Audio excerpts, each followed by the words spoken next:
Welcome to the state of PA football as PA Football News presents its weekly look at high school football across the state.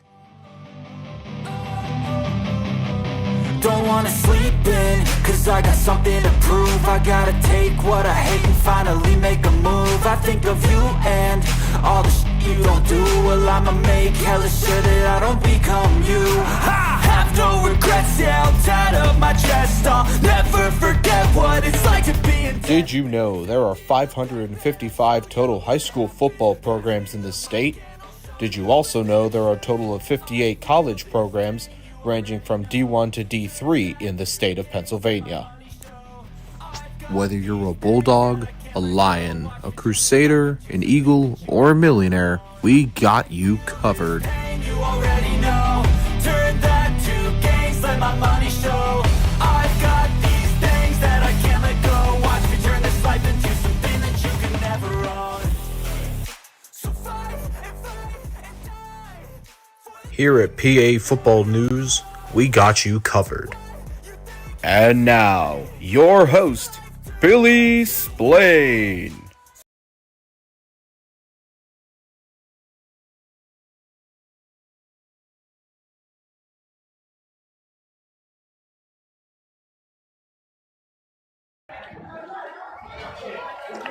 All right, check. I'm not getting nothing.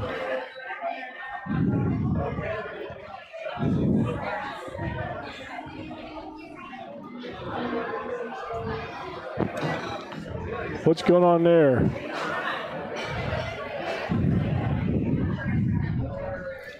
Okay, we are live here at Magerks. We are in Lionville, Willie's hometown, down with Mike. Oh, I'm sorry, Marcus Sick. Is it Marcus Sick? Ladies and gentlemen, this is the state of PA football. We are doing a high school football show tonight, live online. And the show is called The State of PA Football. We're going to have guests here tonight. We're going to have Coatesville's coach here tonight. We're going to have Twin Valley's coach here tonight. We're going to break down the playoffs. And if you're not a football fan, we're going to try and make you a football fan tonight. So welcome to the State of PA Football. To my left, I have Willie McGonigal. Willie, say hi. Thank you for having me, Billy. All right, Matt, introduce yourself. This is our new guy, Matt. Yep, Matt Herring, live in Elysburg, District 4 land, and just great to be part of this crew and cover games across the state. And over to my far left, we have Mike Cabry. Cabry's right. Cabry. Yep.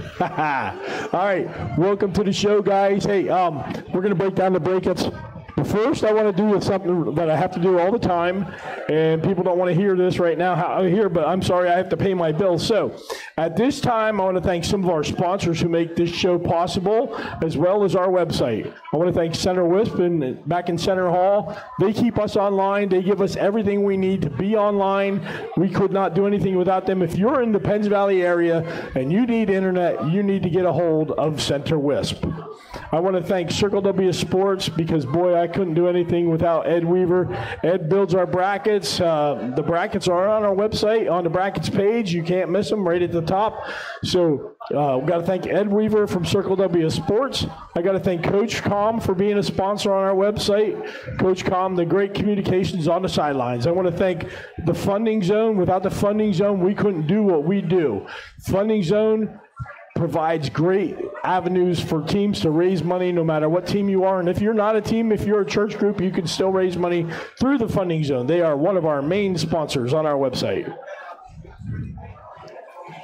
I want to thank Go Route. Go Route is an awesome system. We used it in the Big 33 game. It allows you to increase your reps during practice. It's great when you're doing your scout team. I want to thank Go Route for being a sponsor on our website.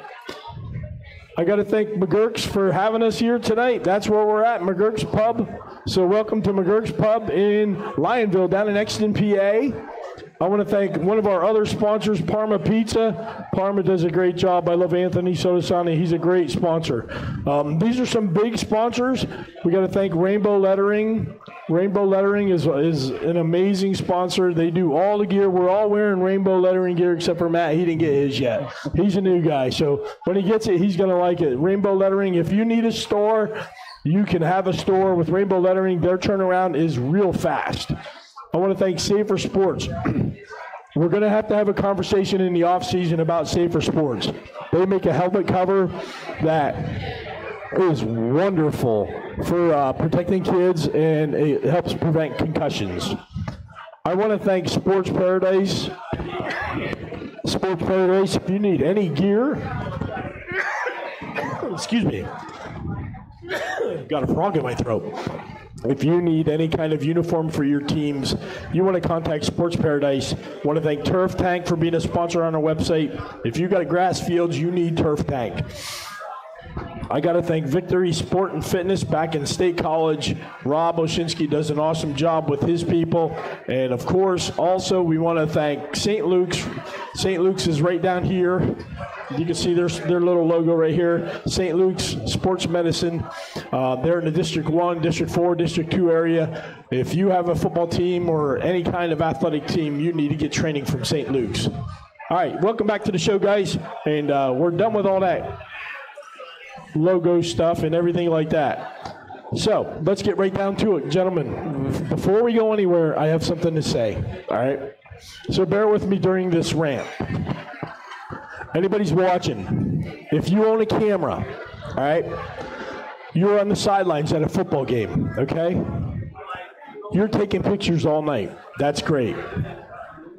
I don't know when this became a thing, but if you are sitting on the sideline to get that great shot and you're sitting on your butt along the field, do not complain if you take a knee to the head. I will complain, though, because I'm going to make you stand up. That's not a thing. It's a safety issue. You are not allowed, you are not permitted to sit on the ground on the sidelines at a PIAA event. You are not allowed to do it. You can't do it, okay? So don't do it. It's a danger to everyone. The game moves fast. We could trip over you on the sidelines. If we have to get out of the way quickly, that's what's going to happen. We're going to end up tripping over you. And then we're going to be angry with you. Okay? So do not sit. Also, photographers. Most of you don't even belong on the sideline. You're not real media. But whatever. You're there.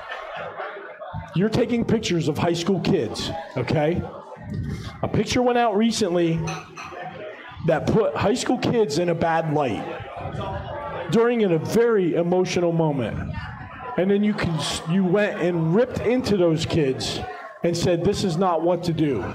You put that picture of those high school kids online, and it should have never been online. That's not your job. Your job is to promote. As a media member, our job is to promote high school kids. They're 17, 16, and 15-year-old kids, all right? You don't put pictures online that show them in a bad light during an emotional moment and then rip into them and the coach and the program and say, oh, we do it better. No, you don't do that. You don't have any right to do that. You also don't have a right to put pictures online of kids getting injuries tended to. That's an absolute no and a HIPAA problem. So photographers, start acting like adults when you're online, okay? Please start acting like adults.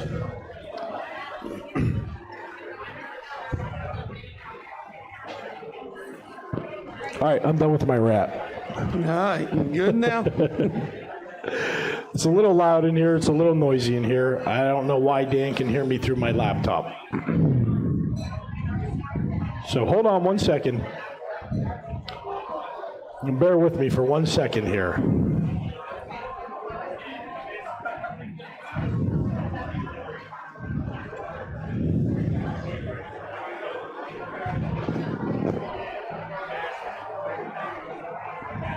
All right.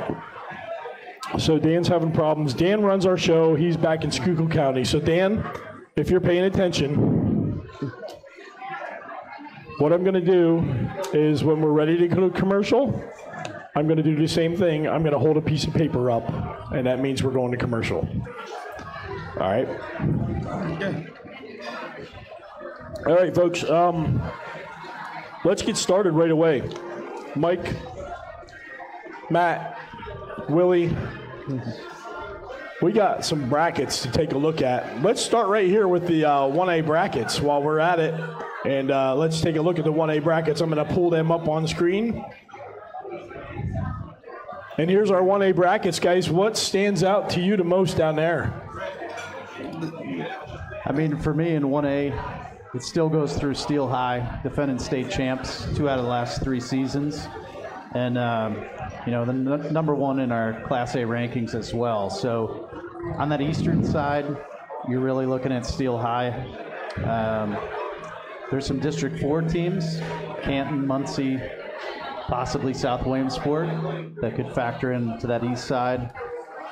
And for me on the western side of the bracket, it's all about District 7, Whitfield.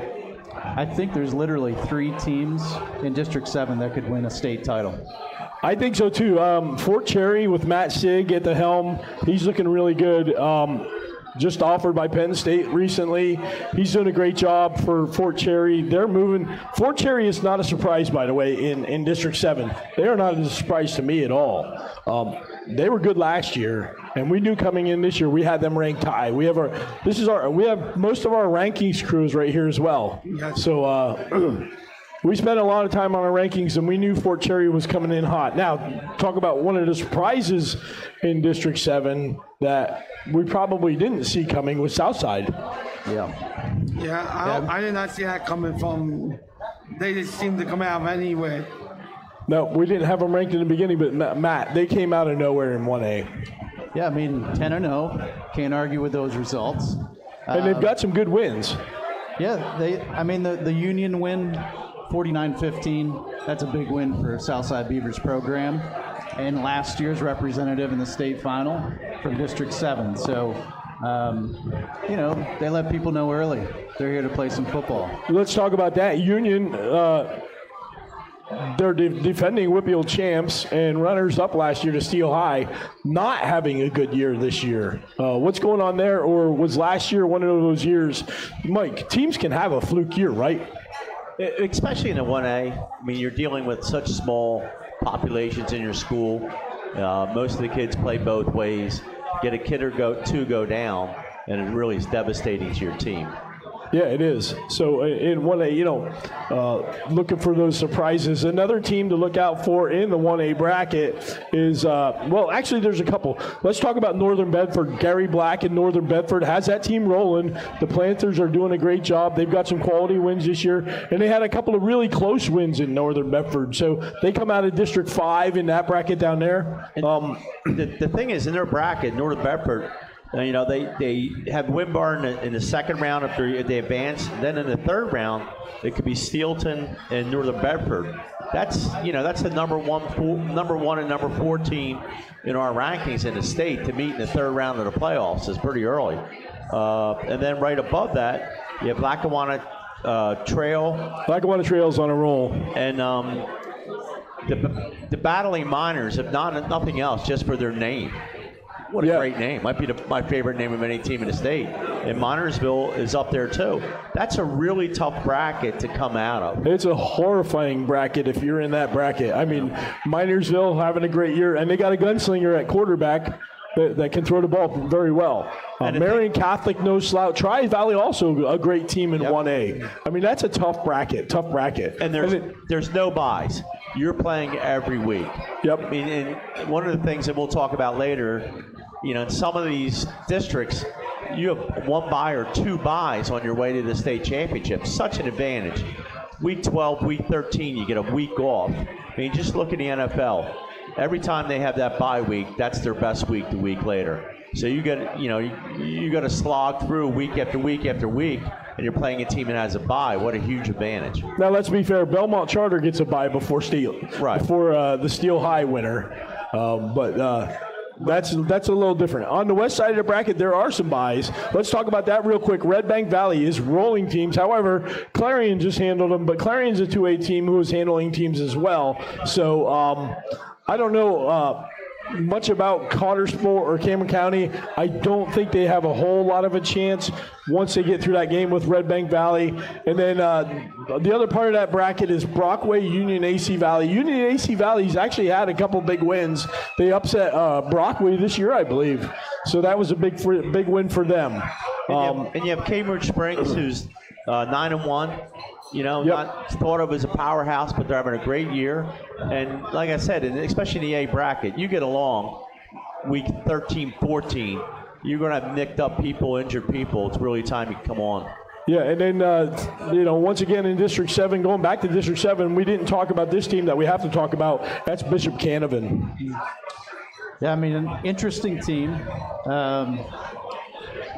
Tough loss this year when they played Fort Cherry. I think it was 48-41, and that really put Fort Cherry on the map in terms of 1A and the Whitfield. But a team I think could win a state title. Canavan, Fort Cherry, Southside Beaver. When I look at the brackets, I pick out the favorites, and then I like to find some teams that are what I call disruptors. So in the Whitfield, you have the 3 top teams. You also have a red-hot Clairton team, lost their first 2 games of the year. That's right. They're on a burner, 8 in a row. You have California, which is largely untested. We have them as an honorable mention team in our top, 15 you'd call it. But those teams could do some things in the playoffs. They're playing teams that they're fairly familiar with. And whoever comes out of that Whitfield bracket is going to be ready to go. I agree. Yeah, that's a tough bracket right there. And then last to mention, coming out of District 10 is Lakeview. They've had a tough go of it the last couple of weeks. They went undefeated. Excuse me, my allergies are making me cough. But Lakeview could be a surprise. We never know. That's our 1A bracket. Guys, do we have anybody? Does anybody here want to take a chance? Can I go on and talk about the one game on the east side bracket right now? It's a real toss-up right now because talk about teams that are familiar with seeing each other. This weekend's matchup between Morrisville and Jenkintown is going to be the 3rd time that the teams play each other this year. I mean, I'm sure Mike can talk a little about how teams were familiar with each other.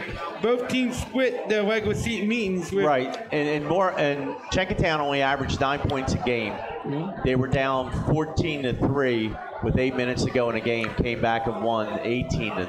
Mm-hmm. Morrisville has won 3 games in the previous 3 seasons. They're 5-5 this year. They're 4-1 at home. The game's at home, and in the game at Morrisville last year, they won 24-3. So I'm going to go way out on a limb and say Morrisville's going to win a District 1 title. That's a good game. I would agree with that.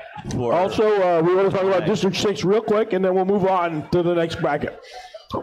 Purchase Line, Moshannon Valley. Good game there. Moshannon Valley coming off a thumping. Juniata Valley and Penns Valley. Juniata Valley's a tough team. I can't figure them out. They play great, and then they lose to a not-so-great team. Northern Cambria, Meriden Center. Northern Cambria came out of nowhere last year, and all of a sudden, boom, Matt, right there they are in the District 6 championship. So that's an interesting one. And then let's finish it off in what I call the Dark Horse District, buddy. District 4. I'll tell you what, they're playing good football in District 4. Yes, they are. Muncie has a bye this week, but there they are, the Bucktail Bucks. Yes, the smallest school in the state, the Bucktail Bucks, have earned a playoff berth against Northwest area. Canton will face South Williamsport next week in what I expect to be one heck of a good game. Yeah. Matt? Yeah, I mean, I love this District 4 bracket. You got Muncie, Canton, South Williamsport. Just some interesting cross play that's happened this season. South Williamsport's 2 losses are to Canton and to Muncie. They lost by 6 to Canton. They lost by a point to Muncie. So it's wide open in District 4. Canton has kind of ended the season losing 2 games in a row there, but they only beat South Williamsport by 6. They have a 7-point loss to a 4A team, Milton. Kind of got spanked by Troy this week, so interesting to see how they'll come out of the box for the playoffs. Yeah, it's going to be a good bracket. Good bracket. All right, let's move on to 2A, guys. There's a lot to talk about in 2A. Look at all these empty spaces over here. Empty. A lot of buys going on in 2A. Again, Absolutely. on the west side. We can talk about it later on after we have our guests here, but I have a solution for that. Mike wasn't kind of happy about it, but I think we do have a solution. And let's get things started off with the bye week up in District 10. Next week, Farrell faces Williamsport. Farrell is probably the favorite to move right through that bracket to get down to the next level where they'll either play Brookville, Karn City, or Central Clarion, or the winner of the District 8, District 5 sub-regional. What stands out about that section of the brackets to you guys? I mean, Farrell has to be the favorite out of District 10. Plays a pretty demanding schedule for a 2A team. Wrapped their season up with a loss against Erie Cathedral Prep. I mean, I had a nice win against Warren G. Harding earlier in the year, an Ohio team. Pretty much let people know Farrell's where they should be. Yeah, I'm interested to see what Central Clarion does in that bracket. If they end up playing Farrell, I think it'll be a great game. And you got Westinghouse in there too, runners up in 2A last season. So some interesting matchups before we even get to the quarterfinals. Yeah, talking to Shane, one of our rankings guys, he says Westinghouse is not the team they were last year. They don't have the long gunslinger going on right now. Same quarterback, but he doesn't seem to be throwing the ball long. Mike, is it possible a team like Westinghouse just, let's get the wins and then we'll open it up in the playoffs? Well, I'll tell you what, Westinghouse, their coaching staff is really, really good. They're number one. They're well coached. They're much more than a football team. They're the first city team in 25 years to make it to the state championship. Yep. And I would not be surprised if they made it back again. Coach is really good. He disciplines the kids, does a great job. It would not surprise me if they moved on. Which, that game, the Westinghouse, more than likely Westinghouse, Central Clarion, and then you go on to probably play Farrell after that. I mean, that's two fantastic games in a row. Obviously it's going to decide who goes to the state championship game, but they're the three teams to me on that side of the bracket. On the other side of the bracket, I mean, for me, the 2A bracket is probably the biggest gauntlet of all the brackets. It's murderer's row. I mean, week 2 of the playoffs, so the final 32 teams in the state, you're going to end up with Southern Columbia versus Mount Carmel. I mean, it's a backyard brawl. They've played already. But, to get a team like that early in the playoffs is really a tough draw. And it's hard to imagine that after week 2, one of the two teams' season's going to be over, and they are both state caliber teams. Oh, absolutely. I mean, I'd like to interject here on that Southern Columbia Mount Carmel matchup. There's another team that might ruin that all right now, and they are on fire. The Troy Trojans. First of all, is it mandatory that if your name is Troy, if you have the Troy, you have to be the Trojans? All right, I guess it's mandatory, but Troy is on a tear, man. They just destroyed Canton. Yeah, they've 10-0. Mercy ruled every game they've played. And Coach Jimmy Smith up there in Troy's been there 10, 12 years now. He's really putting a program together. They got over the Canton hump last week. I think they lost to Canton 4 years in a row. Also a nice win against Loyalsock this season. But what I like about Troy this year, they run the ball great, but they can also throw the ball. Super efficient quarterback. Comes in handy when you're getting into some tough district games, but also state games. You might find yourself down 14 points first quarter. And Jim Smith, great coach. Yeah. As a matter of fact, if you want to know more about Jim Smith, you can go to our website. There's an article. You go to the District 4 website or section of our website, and you can see we have an interview with Jim Smith on there done by one of our other new guys, thanks to Matt.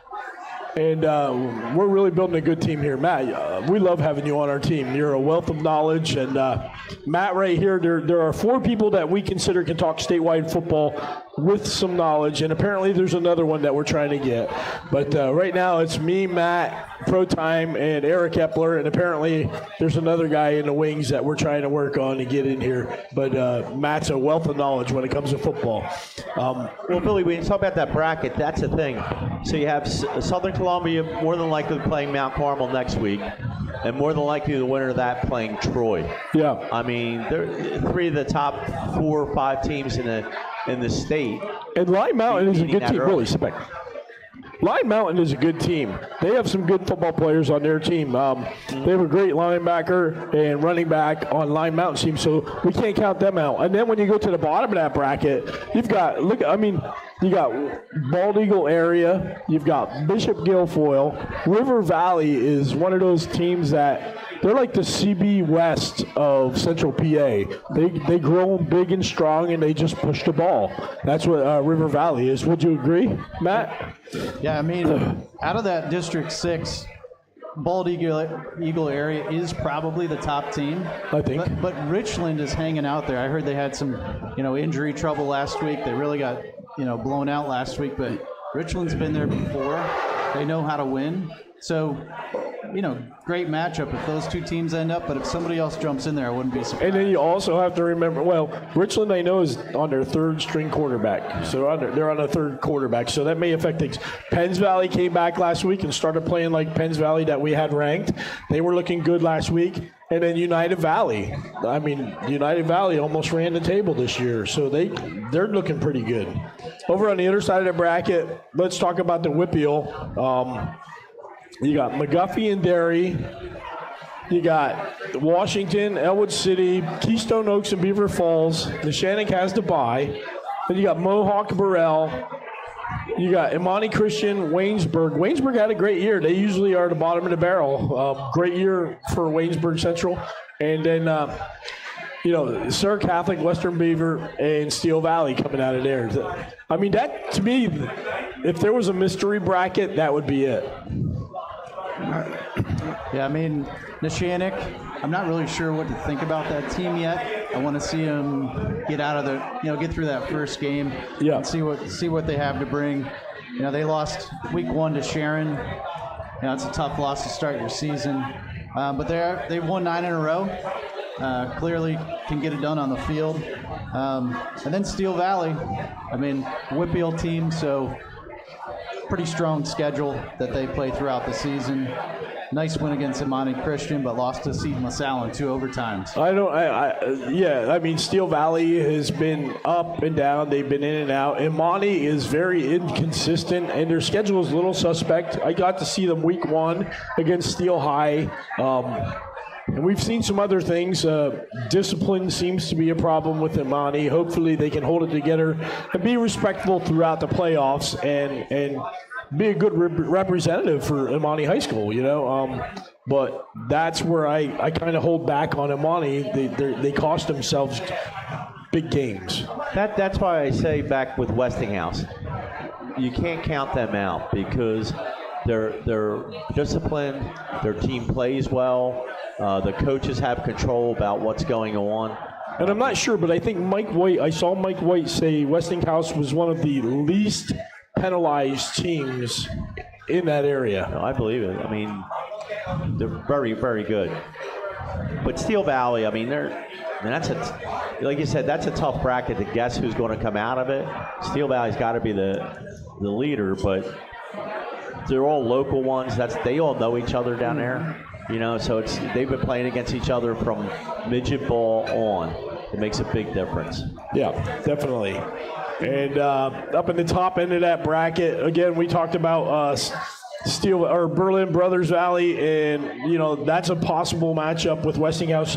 Chestnut Ridge is a good football team too, out of District 5. They do a great job down there, but Berlin, you can never count Berlin out. Doug Paul is a very good coach, and he always has the Mountaineers ready to go. So 2A bracket. Wow. Anybody want to go on a limb and tell me who's going to be in Cumberland Valley?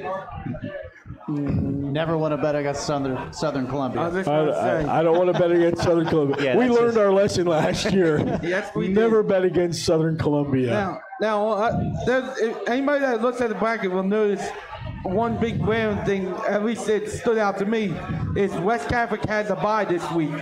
But it gets even more, I guess, odd would be the word to say. If you look at West Catholic this year, they haven't won a single game. Nope, 0-9. So I don't know about that one. Yeah, I was just going. I'm all for getting your kids an extra game, but Yeah. I was curious I'm about not what sure that everybody game else should thought actually about happen. that. To me, that was odd at best. Yeah. And then in District 3, we got to talk about District 3 finally. Trinity and DeLone Catholic. You got Anvil, Cleona, and Camp Hill. We got to talk about those two teams, or those four teams. Anvil's having a great year. The Dutchmen are doing a good job. 7-3, right?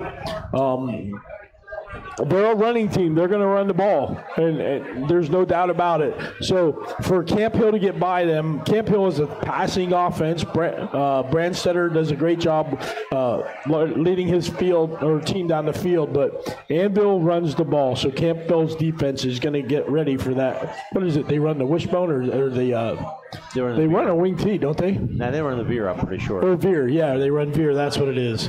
So, yeah, look out for them. And then Trinity and DeLone Catholic. Trinity is another one of those teams that is a mystery to me. I've seen them play good, and I've seen them not so good. Well, even in our rankings, they've gone everywhere from like nowhere to be found to honorable mention to the maybe. But yeah, that's the beauty of high school football, among other things. It's one and done. So if you can, just move on, you're fine. It's not like other high school sports where, you can lose 5 times and you're still in the playoffs. It's just ridiculous. That's right. But with high school football, that's it. One bad game, one bad quarter, and you're out. And finally, in the top end of that, the Eastern bracket, we have Schuylkill Haven, Executive Education, who made that run last year, but they don't look as strong as they did last year at all. Williams Valley and Catasauqua. Williams Valley and Schuylkill Haven battled it out earlier this year to a one-score game.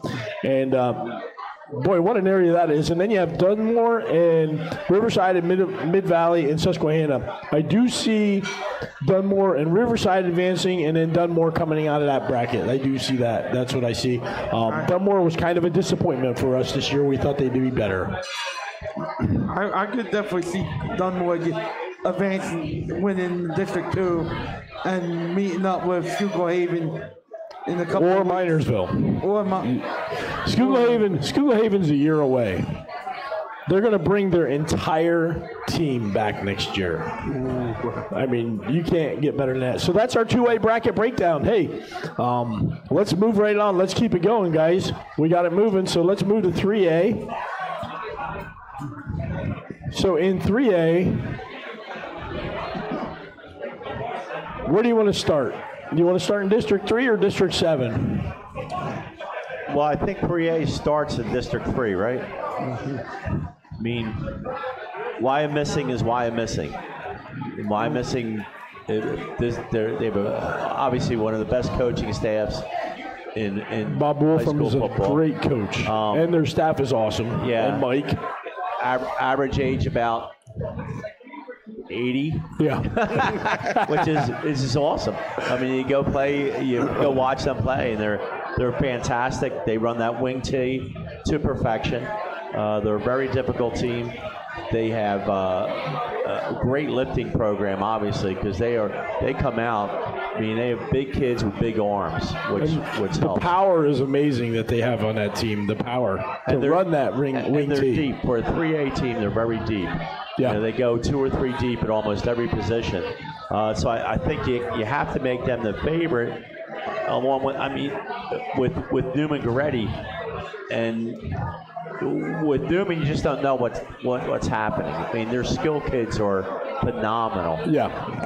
But if it's raining and snowing, as it tends to be in in Pennsylvania in mid-November, December, that's a little problem for Schuylkill Valley, good football team. Littlestown, pretty good football team. I just don't think they have what it takes to get past the Wyomissing.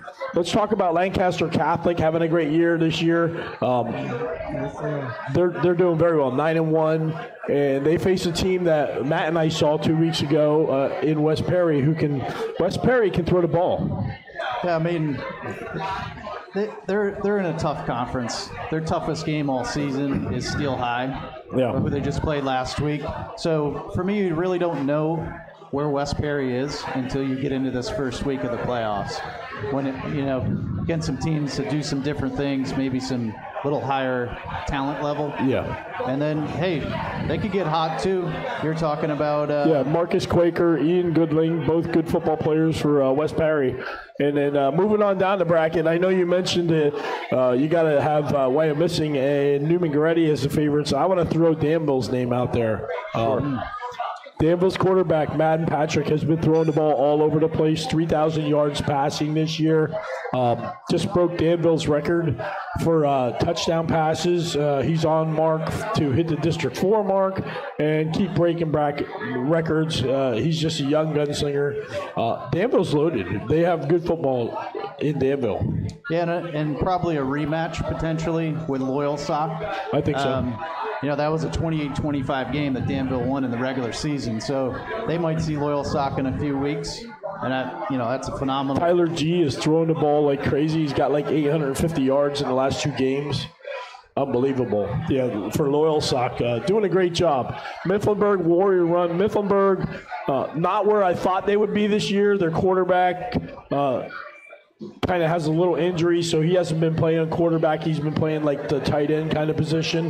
Doing a great job there, and they're doing as good a job as they can at Mifflinburg, but just a step down in my opinion. Then we have Northwestern Lehigh, Lehighton, Notre Dame Green Ponds, Saucon Valley, North Schuylkill Tamaqua, Palmerton, Jim Thorpe.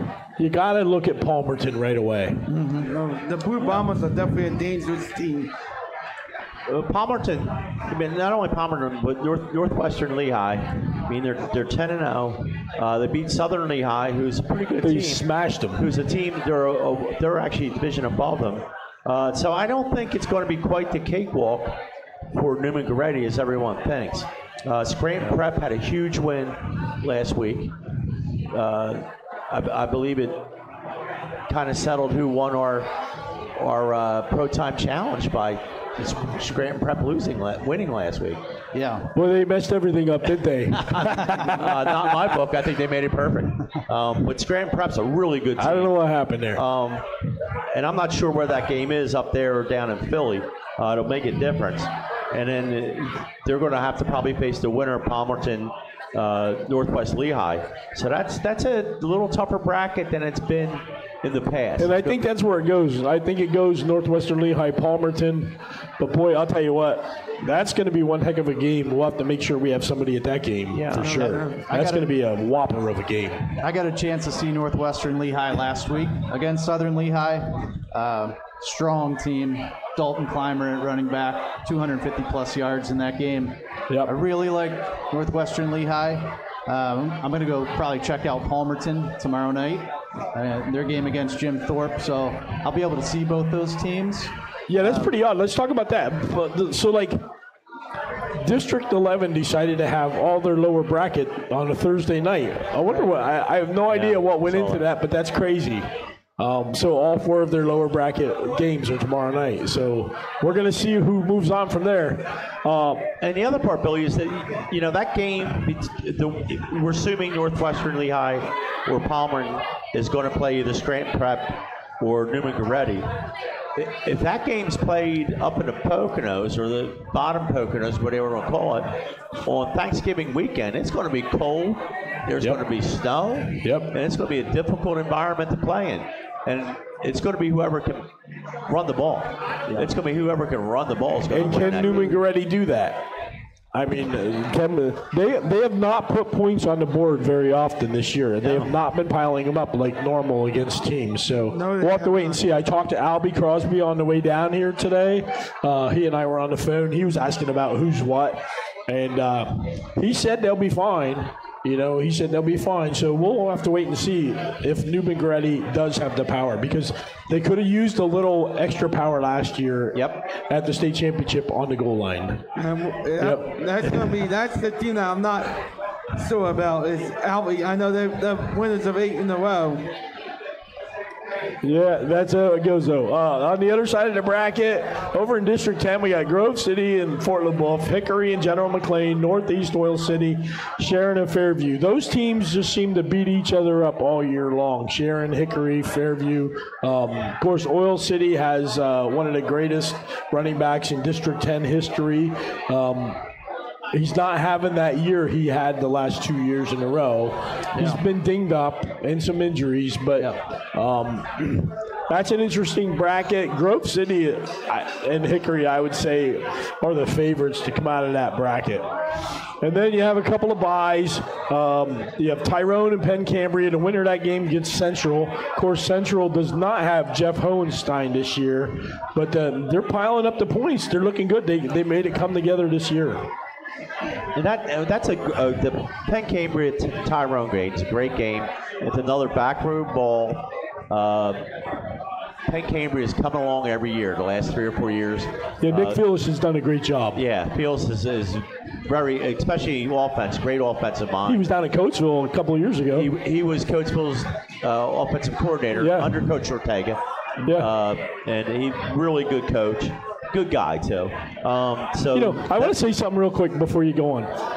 The coaching trees that I see lately are amazing. I mean, you see coaches that have been with other head coaches for a while. Now they're all out being head coaches. I don't think I remember it like it is now, where you're seeing all these proteges now having head coach spots. So it's pretty cool to see. Well, especially when you look at ask Coach Ortega is one of the best when I ask. Yeah. That group that was together back at Harrisburg, I guess, and then they went to McCaskey together. There's several head coaches out of that. And that are you very, have very Shane successful. Grodock, who's got West Mifflin doing good. He was with Janczek over at Central York. So the coaching trees are great. But anyway, back to the bracket. Sorry I interrupted. But Central and Penn Cambria, I don't know. I don't count Tyrone out in that game. They've got one of the greatest coaches in the state of PA, John Franco. So you don't count them out. Then you have West Mifflin, Mount Pleasant. West Mifflin has a running back who has been just tearing it up the last couple of weeks, Armand Hill. Avonworth will face the winner of Beaver and Shadyside. We have Knock. South Park will face the winner, or will face East Allegheny, who came out of nowhere. And then, of course, at the very top of the bracket, everything goes through Bell Vernon. Yeah. So Deer Lakes and Southmoreland are going to play a high school football playoff game this weekend.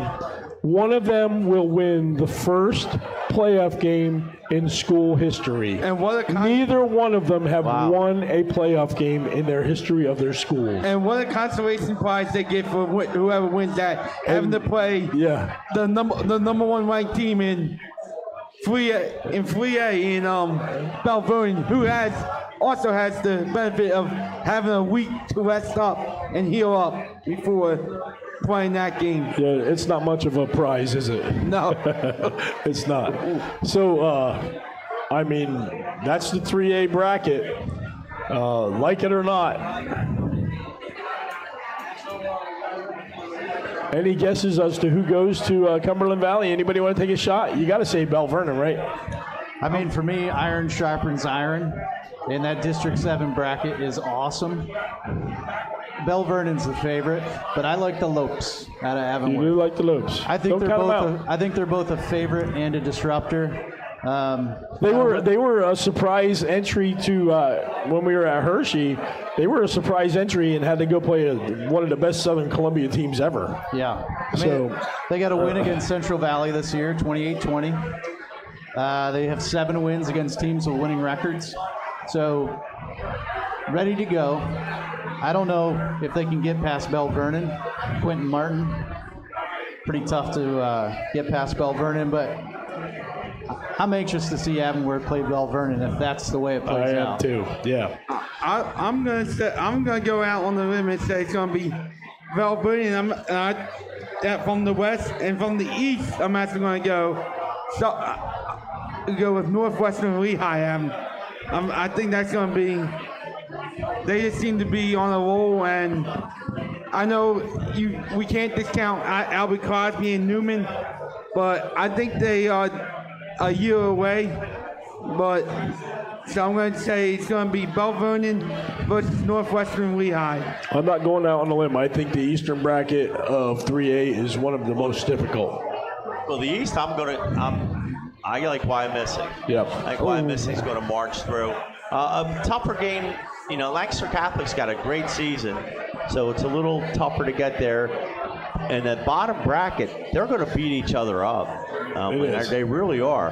Yeah. So I think that's going to be a great game. I'm going to go Wyomissing, and you shouldn't even be allowed to do this, but I'll pick Bell Vernon. So I think Bell Vernon is just really solid football team, well coached. They've been there before. They know what it's about. Yeah. And it's a grind. 6 weeks in a row. Now I know they get a week off, but you're talking second weekend of December is when you're going to play to. That's a grind. I agree. Yeah. So once again, we're at Magerks in Lionville. If you're in Lionville or the District 1 area, hey, come on down. We'd love to see you, meet you, say hi to you. We're breaking down the brackets here. I'm Billy Splain. This is the State of PA Football on PAFootballNews.com. I got Willie, I got Matt, I got Mike here. We got some great coaches. I saw Coach Myers out here earlier, Brett Myers from Twin Valley, and we have Matt Ortega coming over from Coatesville, and a couple of players to be on the show later on tonight. So we're excited to be here. We're breaking down these brackets, guys. The 4A bracket. Our rankings haven't changed much in the last 6 to 7 weeks. No. Maybe 8 weeks. 1 or 2 teams played each other. Which bracket would you like to start in? I know where I want to go. I want to start in that District 11 area where you got Allentown Central Catholic, you got Blue Mountain, who, if you guys remember, I talked about Blue Mountain at the beginning of the season. Now you weren't there, Matt, but Blue Mountain is now 8-2. You got Bethlehem Catholic, and then on the other side you got Selinsgrove, Jersey Shore, and Milton, which Jersey Shore and Milton might be the most intriguing game of the weekend on paper. Yeah, I mean, Milton is on a burner. They are playing at Jersey Shore, which is a huge, huge task for them to get past Shore. I mean, you got to believe it's a rematch, Selinsgrove, Jersey Shore. Wow, that would be a super emotional game for those two teams to face off again. I mean, for me, I saw Allentown Central Catholic play this year against Whitehall, and we'll start bringing strength of schedule into this discussion. So ACC has the 10th toughest schedule in the state. Their only 2 losses are to 6A teams, Parkland and Nazareth. They didn't look great for me against Whitehall, but I mean, they're definitely battle-tested. Whoever comes out of that bracket, you can't really guess on Selinsgrove and Jersey Shore if that's the way it plays out. But that's a great game if one of those two teams plays ACC. If I remember correctly, Allentown Central Catholic and Jersey Shore went to overtime last year with Central Catholic coming out on top. That's right. So this bracket is just loaded. That side of the bracket is loaded. Selinsgrove with Tucker Keats running the ball, that's another team that you got to watch out for. You cannot count Selinsgrove out. I mean, that game was tied when it was called. There was nothing before that. So that tells you right now, Jersey Shore scores points. Selinsgrove stopped them. Yeah, I mean, for a Shore team that's probably putting up 40-plus points a game, that game ended 21-21. Yep. I really like Selinsgrove. I think they may have a slight edge against Jersey Shore this year. Obviously, Tucker Teets carries the load for them. Oh, he's a great athlete. Yeah, great athlete. And then you move down the bracket. You've got Meadville and Corey. The winner of that game will play University Prep. They will meet up with Juniata or Bellefonte, who play Du Bois. Now, This is where I say the brackets are kind of tough. And I get it. They want to play an extra game. Bellefonte has 2 wins. DuBois, I think, has 1 win. And then Juniata has, 5 wins? They're a 5-5 team.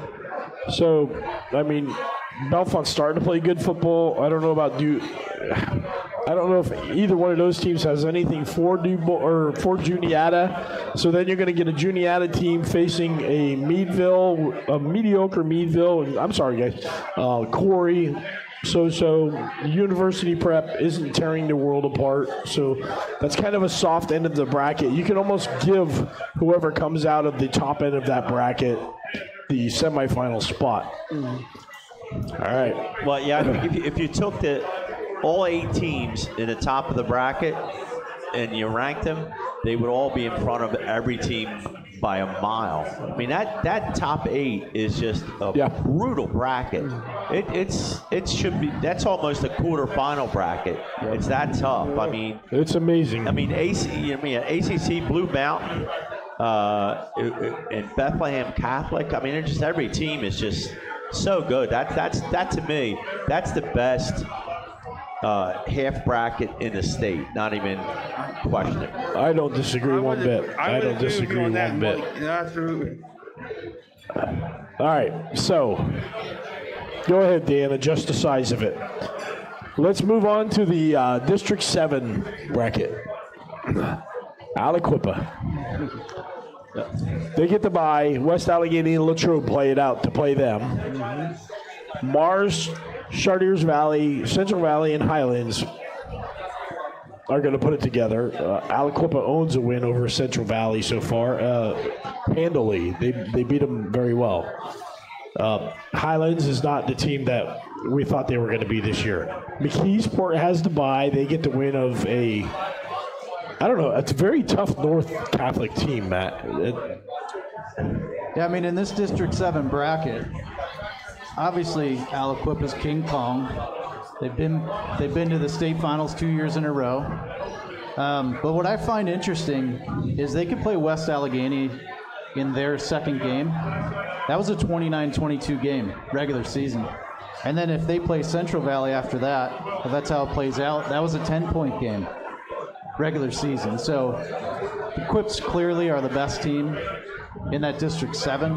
But 2 tough regular season games that they could see those teams again down the road. And then I had the opportunity to see McKeesport. I like McKeesport a lot. I don't know if they beat Aliquippa, if that's how it plays out. But a nice win against TJ this year, 3-touchdown win. And their only loss is to Bell Vernon, 21-14. I really like McKeesport. They were strong in the game I saw them play against Gateway. And Montour's kind of they're kind of the question mark in that bracket. They got whacked pretty good against Aliquippa. Yeah. 42-18. I mean, if you have to go with Aliquippa out of this bracket, but if McKeesport pulled an upset, I wouldn't be surprised. Yeah, I wouldn't either, because coming into McKeesport, Thomas Jefferson was scoring like 63, 65, 55 points, and then McKeesport just shut them down. Yeah. So McKeesport's always a team that Eric Epler from Penn Live and I talk about, like, they always go to the party, but they never get home. Yeah. You know? Three really nice running backs on that team, too. Like, just take control of the ground game. And they run a veer too, if I remember correctly, right? And they all played both ways. All 3 of those running backs play both ways. So some really nice athletes. Yeah. For McKeesport. And that's a veer offense, right? If I remember correctly, McKeesport. I'm sorry? McKeesport, they run a veer offense, I believe, right? It's either veer or wing T, one of the two. The game I was Something at, like that. they did whatever they wanted against Gateway. Just the 2 brothers that are there in the backfield, plus Anthony Boyd. Just kind of a thunder and lightning group out of the backfield, yeah. Okay, so they've changed, because I know they did. Last time I saw them against, I forget where it was, in Woodland Hills, they were running a veer option. Well, the one thing with that is the McKeesport in the 3rd round, they might have a rematch with TJ. And you're right, they handled Thomas Jefferson. They handled him very well. I don't know that they handle him 3 weeks later. Yeah. I mean, Thomas Jefferson is one of the top programs in the state, always has been. I mean, what was it, about 15 years ago, they beat Garnet Valley for the 3A state championship.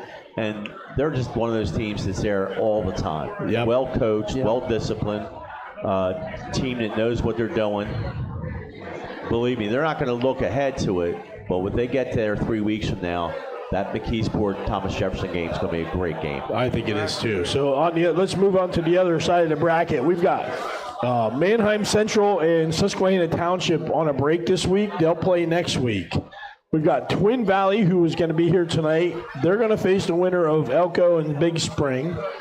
We've got hang on one second. We've got Lampeter Strasburg, who took a pretty bad loss a couple weeks ago. They're going to face the. How does that happen? We don't have that. That's not right. So Lampeter Strasburg and East Penn face each other next week. That's right. So they're both on a bye. Milton Hershey, Eastern York will face each other. Eastern York, of course, we had on our show last week, and it was nice to have them on our show. And then we have Milton Hershey and Eastern York get a big surprise when they got to face the winner of that game has to face Bishop McDevitt. I think that's pretty much where this bracket goes through right now is in Harrisburg, Crusader Way. Yeah, it's got to be McDevitt. Not that I wouldn't love to see him. You know, I like Twin Valley. I think they bring an interesting team this year. If that plays out, Twin Valley versus Manheim Central, I'm looking forward to that game. Unfortunately, you play Bishop McDevitt the week after you win that game. So, not that they can't, do something against the Crusaders, but McDevitt's tough. Yeah. And they got some kids going deep. Well, they got it. He's probably, their quarterback is probably going to own the state record and take it away from Irby next year. Yeah. It's a tough bracket if you're looking beyond the quarterfinals. Yeah. And then the rest of the bracket. Just go back for a minute to McDevitt. Oh, okay. I mean, Senate Honors played the state championship the first 2 years, won it last year. Interesting enough, when they played 2 years ago against Bishop Shanahan in the Eastern Final, was a heck of a game. It came down to the last couple plays of the game. I think he learned a lot off of that. And last year in the state finals, if you remember, it was a half rainy, terrible, windy, cold night. And we just thought they would run the ball, and he threw the ball all over the place. He did. He's tremendous. I mean, he's already committed to Kentucky, ready to go down there. McDevitt's going to be a tough out. They are. A tough out. And the upper half of the bracket is mostly District 2 and District 12. Bonner Prendy, not the team they were last year, facing the Cardinal Era team that's improved from last year. Pope John Paul and Pottsville. We cannot rule out PJP in this bracket. Absolutely not. Rule them out. I rule them in. I mean, they are a fantastic team. They beat Springford for the PAC championship last week. First time they've ever done it. Yep. I mean, Scott's one of the best coaches there is. Has his son as a running back, as a receiver, has over 1,000 yards, I believe over 18 touchdowns. They are a very solid team. They can run the ball, they can throw the ball, and their defense is really, really good. They're one of the top linemen in the country.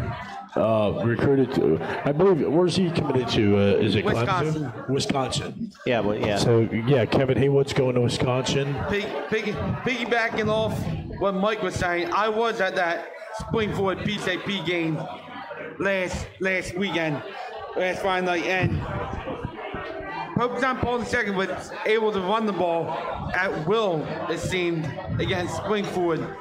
The running back, Boyce Goback, ran for 217 yards, all 4 touchdowns. So, no, definitely, and I agree with what Mike said. Coach Reed is a great coach. They're definitely going to be a tough out in the state playoffs. And but then I also want the biggest matchup I'm also got my eye on this weekend because it was one of the ones I was considering doing.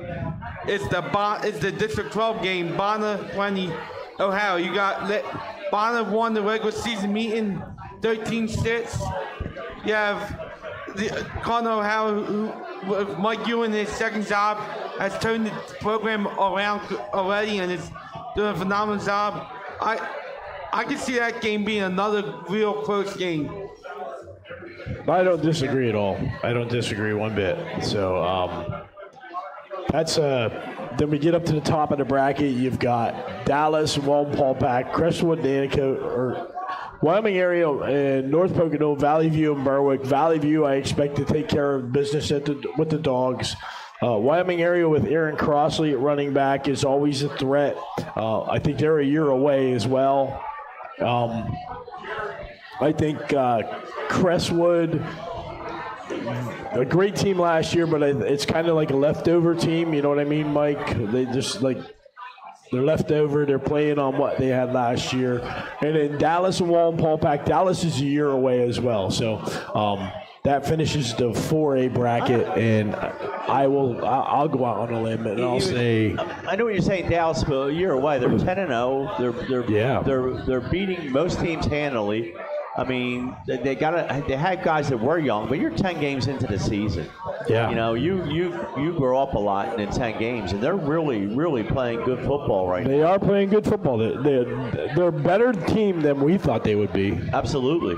Yeah. And they're, I'm not saying it's not easy, but they're way through. It's not like the other side where you have to play, right. Selinsgrove, Jersey Shore, back to back to back. This is a tough bracket, the 4A bracket. Oh, There's some really good football teams in here. I mean, the winner of, if Manheim Central and Twin Valley meet up, the winner of that game against McDevitt, I mean, that's a marquee game right there alone. And then, to see Jersey Shore and Selinsgrove have a chance to play each other again, wow, that's amazing. So, hey, that's our 4A bracket. We are at Magerks. We're in Lionville. Coming up in a little bit, in about 15 minutes, we're going to bring, we actually should bring him up here now, Brett Myers. If anybody knows where Brett Myers is, Brett Myers to the stage, please. Brett Myers to the stage. We're going to bring Brett Myers up. We're going to take a commercial break. We'll finish up the next two brackets after our next special guests come through. So we'll be right back after these messages from our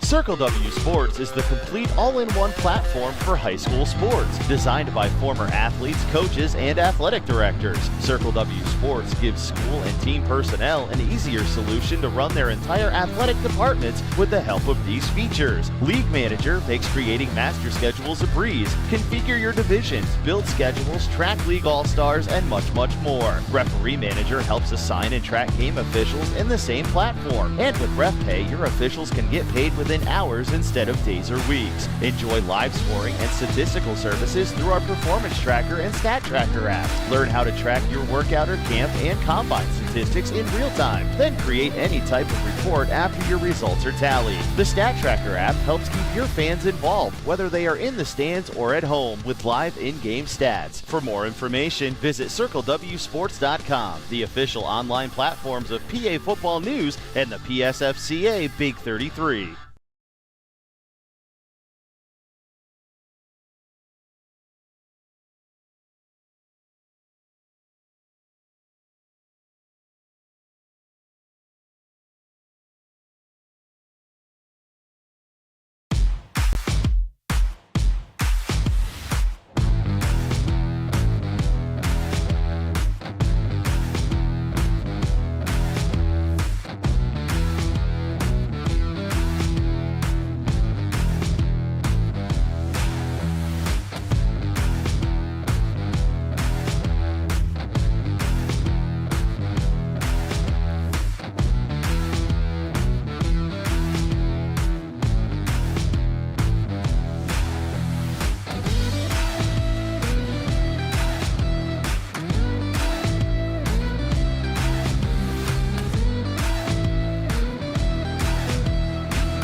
my name is Carlos Bradley. I'm a former NFL player and currently chairman of Safer Sports. What is Safer Sports? We are a soft shell technology company. Our product, the Safer Helmet Cover, has been tested at Virginia Tech Helmet Lab and is proven to reduce the risk of concussion by as much as 77%. So if you have a youth league, a high school or college, and you want to be safer, get in touch with safersports.com.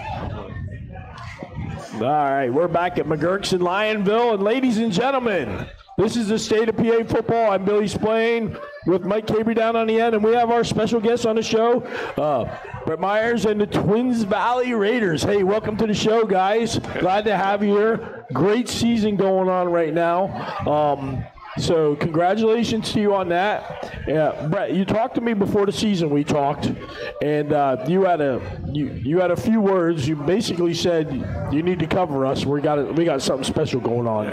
So tell me who you brought, and then tell me why it's special. We brought Markel Norris, senior nose guard and utility blocker. Pretty much plays anywhere on offense. We need somebody to get blocked. Next to him is Evan Myers, our quarterback. And then next to him is our all-world running back / defensive back, Evan Johnson. Welcome to the show, guys. Glad to have you here. Thank you. So, Brett, you started with this team last year. What caught your eye and said this is going to be a special year? Well, they're senior-led. You know, we got 17 seniors. All 17 of them are contributing.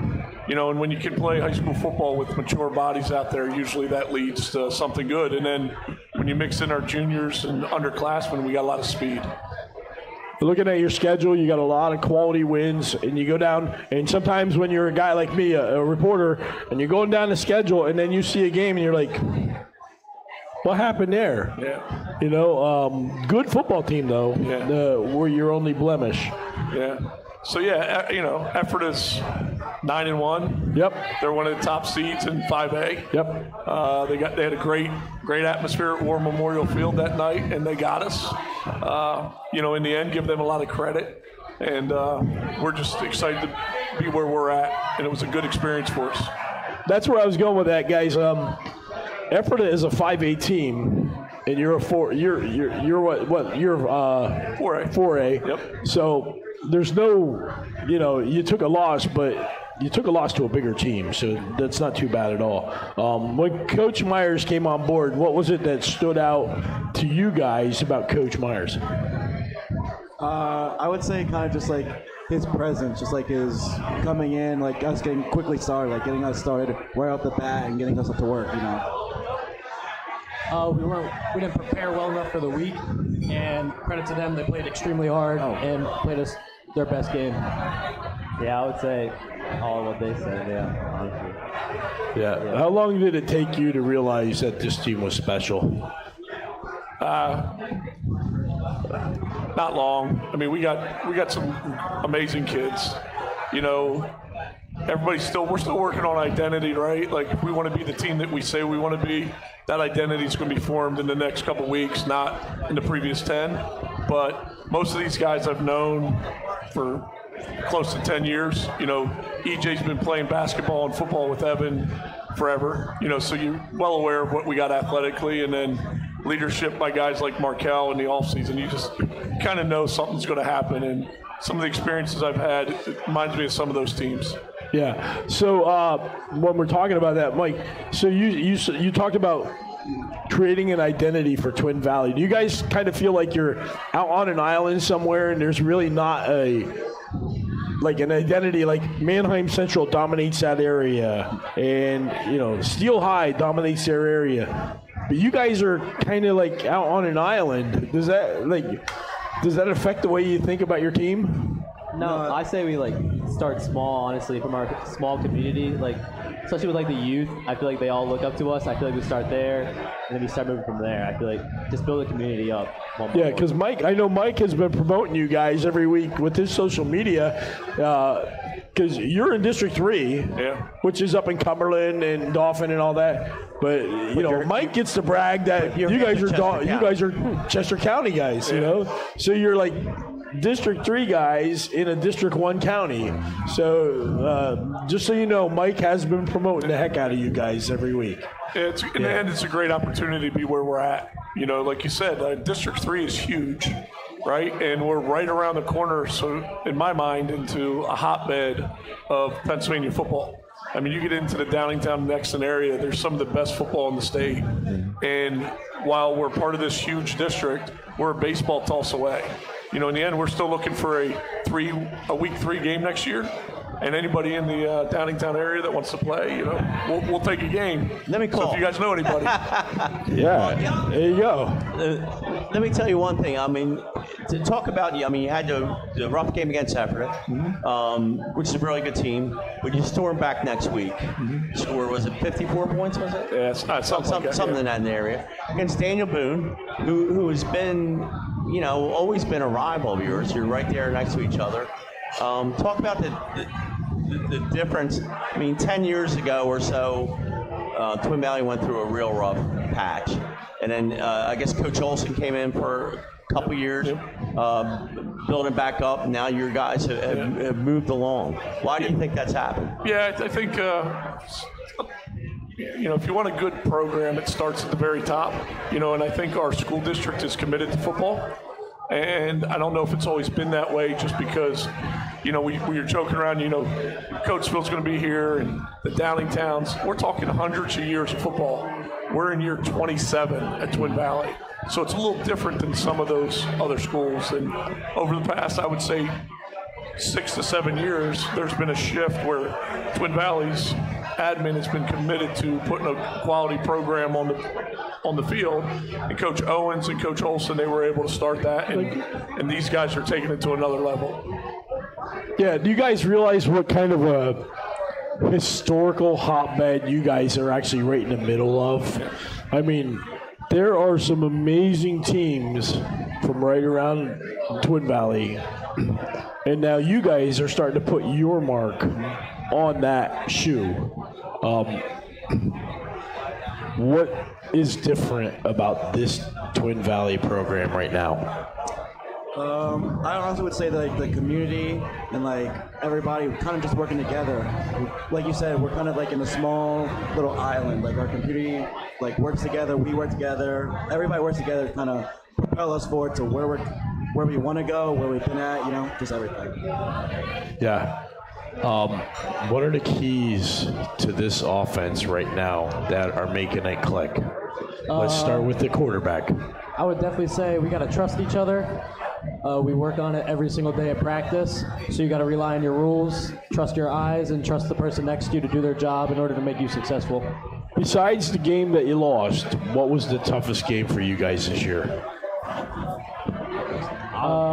I would definitely give credit to Lower Dolphin and probably Garden Spot, and then a team that's not as recognized this year as they were last year, but it's still one of the best teams we've played all year is Solenko. It came down to the last couple of seconds, and their record may not show their skill necessarily in a way.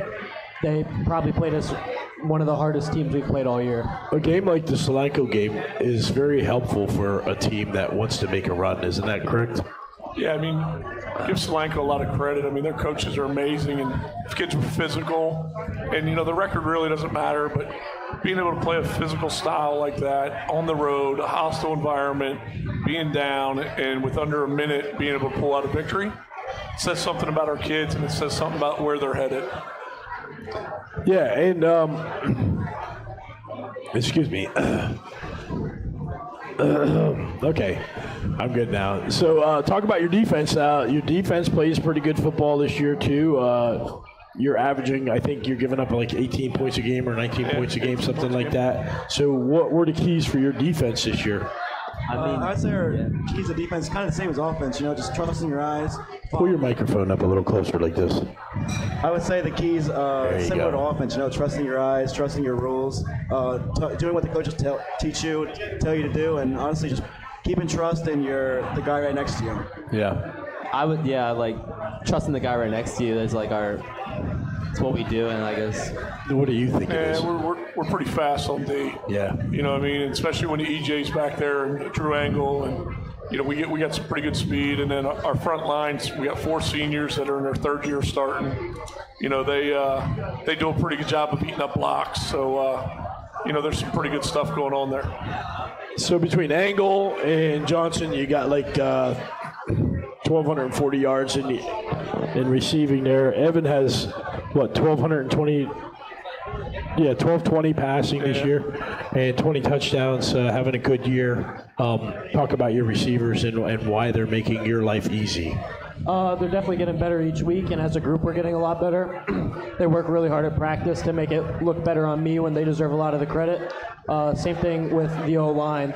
You can't throw the ball without an O-line, so offensive line, credit to them, makes the receivers and myself look a lot better. Yeah, Coach, the line never gets the credit that they deserve. Talk about your line this year. Well, I mean, they're very experienced.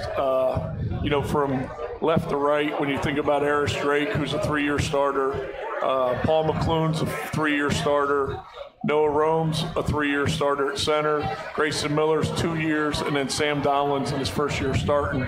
They're all 265 and above.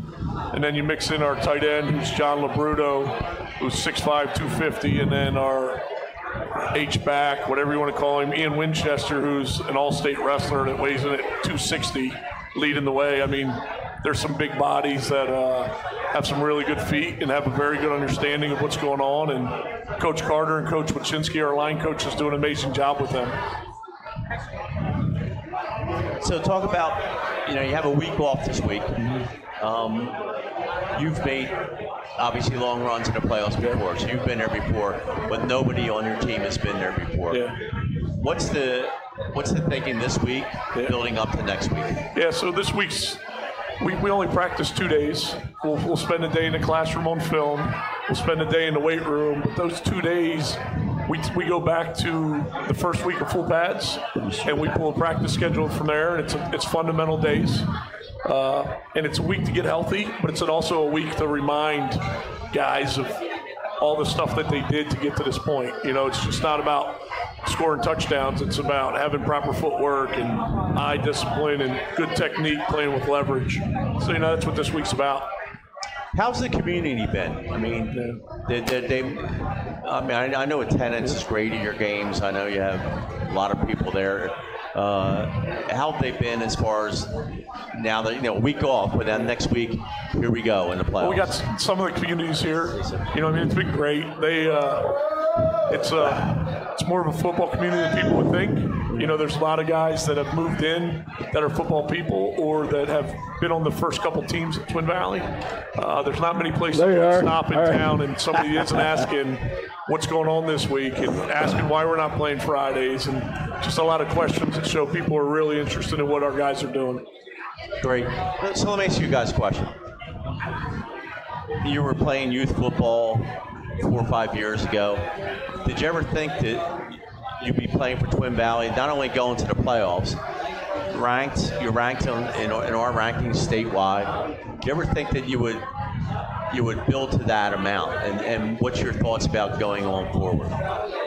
I mean, personally, I'm optimistic. So, I always thought, especially during the youth, we would always do really well against other teams from, other areas. And I feel like just, doing that just at high school level, I feel like we would have done pretty well. We always had a successful group growing up from a young age, and we played together for a long time. I wouldn't really say anyone's mind was set on ranked in the state or going to playoffs or this and that, but just truly having fun on the field from a young age. Kind of what Evan said, since middle school, kind of having success in middle school and continuing to go up and up, we always kind of just knew or wanted to fulfill our potential and continue to advance. So I just think we've always thought and we always wanted to fulfill it.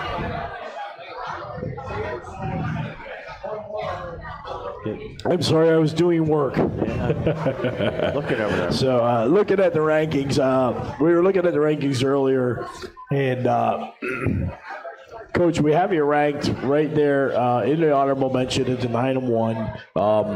It's a tough bracket to get in, a lot of competition there. What stands out to you when you see, and I'm not asking you to predict anything, but when you see those 4A rankings, what stands out to you being in that group? Well, it's pretty clear. Aliquip is probably the most historic program in the state, right? I've seen them before, and they're sitting at 2. And then the team that knocked us out is sitting at 1. So if we want to be pretty good, yeah, we get to go through that, and we'll find out eventually whether it's them or Mannheim or whoever we run into that there's a lot of good football in District 3 and in 4A, and there's some teams that if these guys want to do something special, they're going to get an opportunity to do it. A lot of people in that area, in the Lancaster area, have anointed Mannheim Central. However, Susquehanna Township is a good football team, and they're playing good football. Coach has it going on up there. He's got a couple of guys that know how to play football, a couple of D1 recruits up there. So that's no given right there. So look, are you guys going to go to the game or? Yeah, so we'll go to Elko Big Springs, watch that because that's our next game. In 2 weeks, if we're lucky enough to get through whatever, what a great game. Yeah, I jumped ahead. Sorry, Coach. Yeah. Mannheim Central, Susquehanna, though. I mean, if there's any football lovers out there, that's the game everybody should be at because, Susquehanna has the fastest kid in the state. 1-100. Like Cyrus. Yeah, he's really good. What an amazing game that's going to be. So, I'm sure it'll be great, and there'll be a lot of people there, but we're looking at Elko Big Springs. Yeah. So, one of the last questions I want to ask you guys, and I also want to say I'm glad you guys came on the program. It is my honor to see different programs, and you are like the 300, I think I counted them, 364th program that I've had in my presence now. I've been around this guy a million times, it's not his fault though.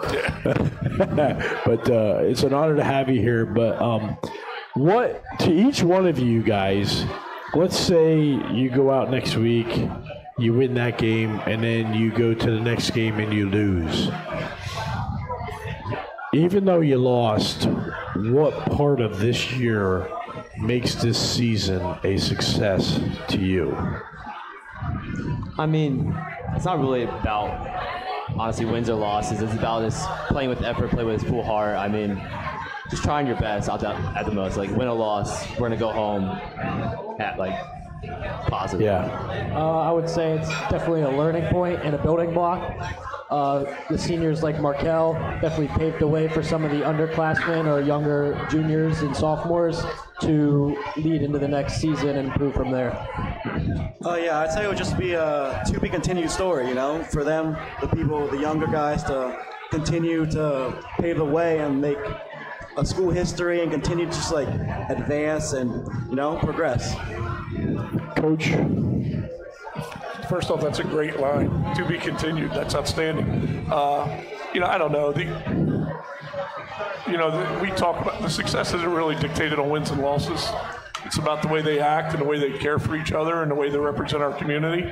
And, this group we could be 0-10 right now, and I'd tell you this group was successful because they're a class act. They do everything we ask them to do. They work extremely hard, and they represent our community very, very well.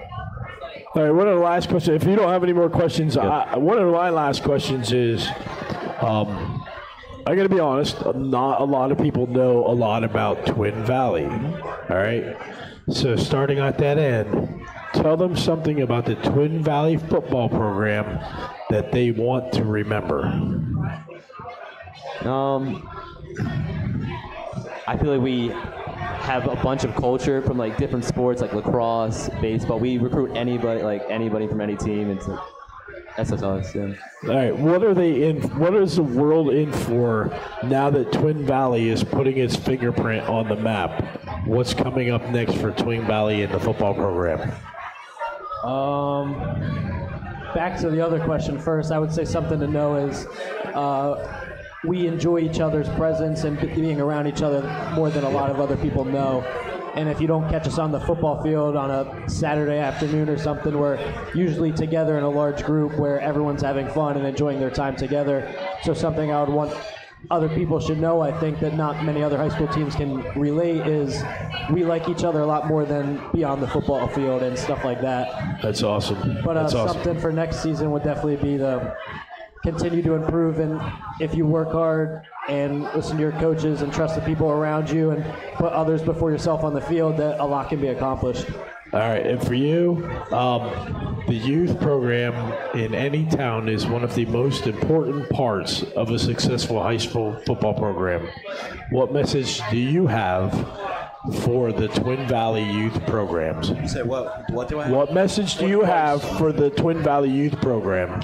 I would say continue to get people out, continue to get people play youth football so we can always just have a big group of players, keep working hard, trust your coaches, listen to your coaches, even though sometimes at youth it might be a little difficult, but trust me, they know what they're talking about, and I just stick to it.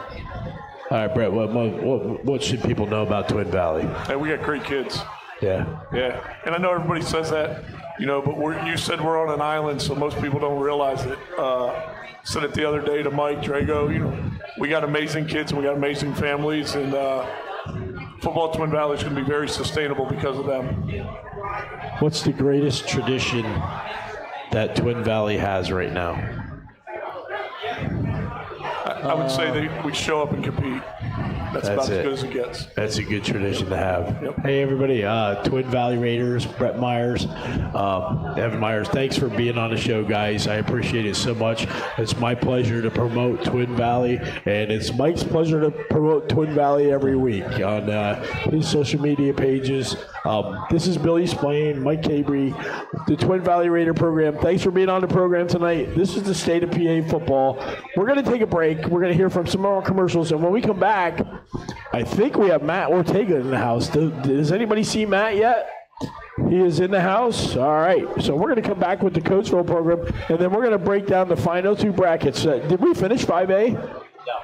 We're going to finish 5A. We're going to break down the 6A bracket when we come back after these messages from our sponsors. Thanks for tuning in, everyone.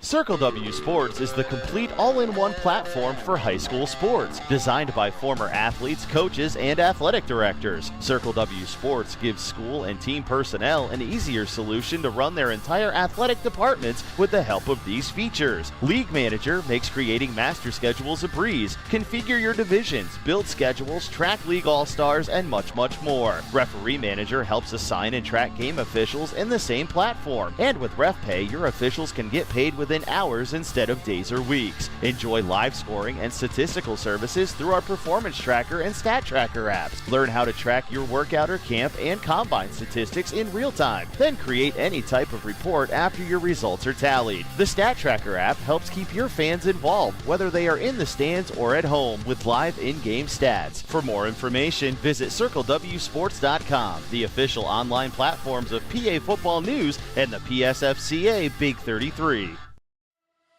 CoachCom is the proven and trusted leader in coaching communications. For over 30 years, we've built our business on innovation and winning, with the goal to equip your team with the best coaching communication available. 97% of all FBS programs and thousands of high schools and colleges across the U.S. choose CoachCom because CoachCom has the experience and the know-how to provide the very best in technology and winning solutions.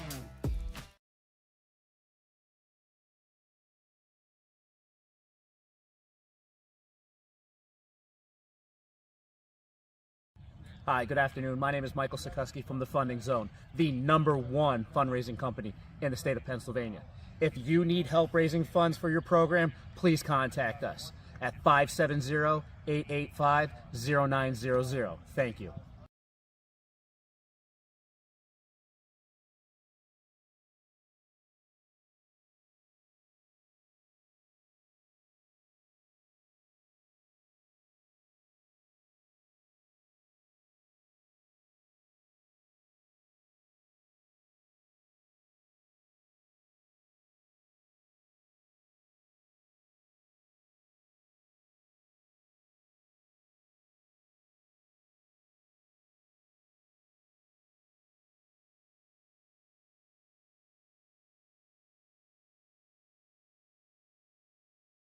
I would recommend becoming an official because you can feel like you're a part of a sport that you love. We officiate for the athletes and for the sport that we love, and so as long as you keep them first, then it's going to be a great experience. So the money I've made from officiating for the past few years, I've put all that money into savings to pay to finish my college education. In 6 months, when I complete that, I will not be in any debt.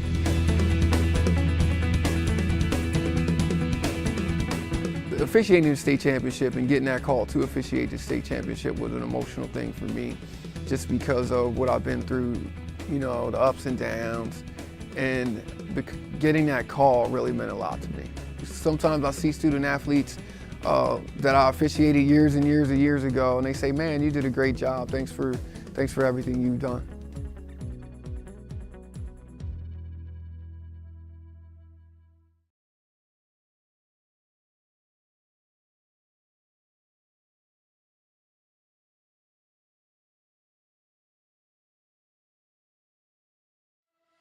CoachComm is the proven and trusted leader in coaching communications. For over 30 years, we've built our business on innovation and winning, with the goal to equip your team with the best coaching communication available. 97% of all FBS programs and thousands of high schools and colleges across the U.S. choose CoachComm because CoachComm has the experience and the know-how to provide the very best in technology and winning solutions. Circle W Sports is the complete all-in-one platform for high school sports, designed by former athletes, coaches, and athletic directors. Circle W Sports gives school and team personnel an easier solution to run their entire athletic departments with the help of these features. League Manager makes creating master schedules a breeze. Configure your divisions, build schedules, track league all-stars, and much more. Referee Manager helps assign and track game officials in the same platform. And with RefPay, your officials can get paid within hours instead of days or weeks. Enjoy live scoring and statistical services through our Performance Tracker and Stat Tracker apps. Learn how to track your workout or camp and combine statistics in real time. Then create any type of report after your results are tallied. The Stat Tracker app helps keep your fans involved, whether they are in the stands or at home, with live in-game stats. For more information, visit CircleWSports.com, the official online platforms of PA Football News and the PSFCA Big 33.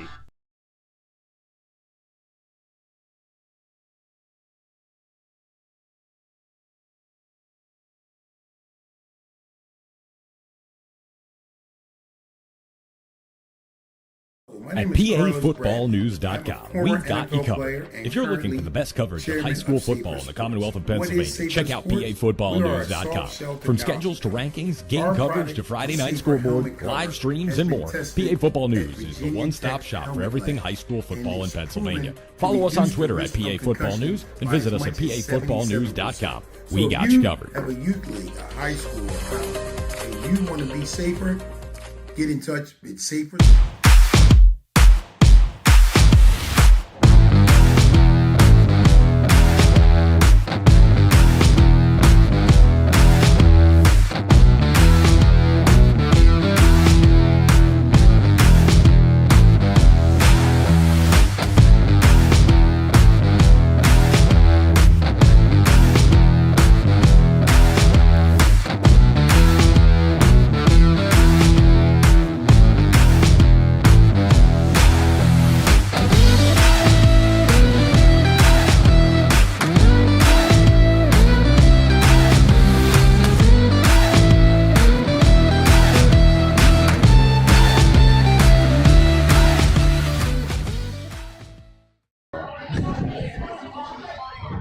All right, welcome back to Magerks here in Lionville. We have a new set of guests. This is the State of PA Football. We are at one of our greatest sponsors, Magerks in Lionville. Great food here. If you've never been to a Magerks, they have locations in Horsham, Lionville. Where else, Willie? Horsham. What's the other? Right, I said Horsham.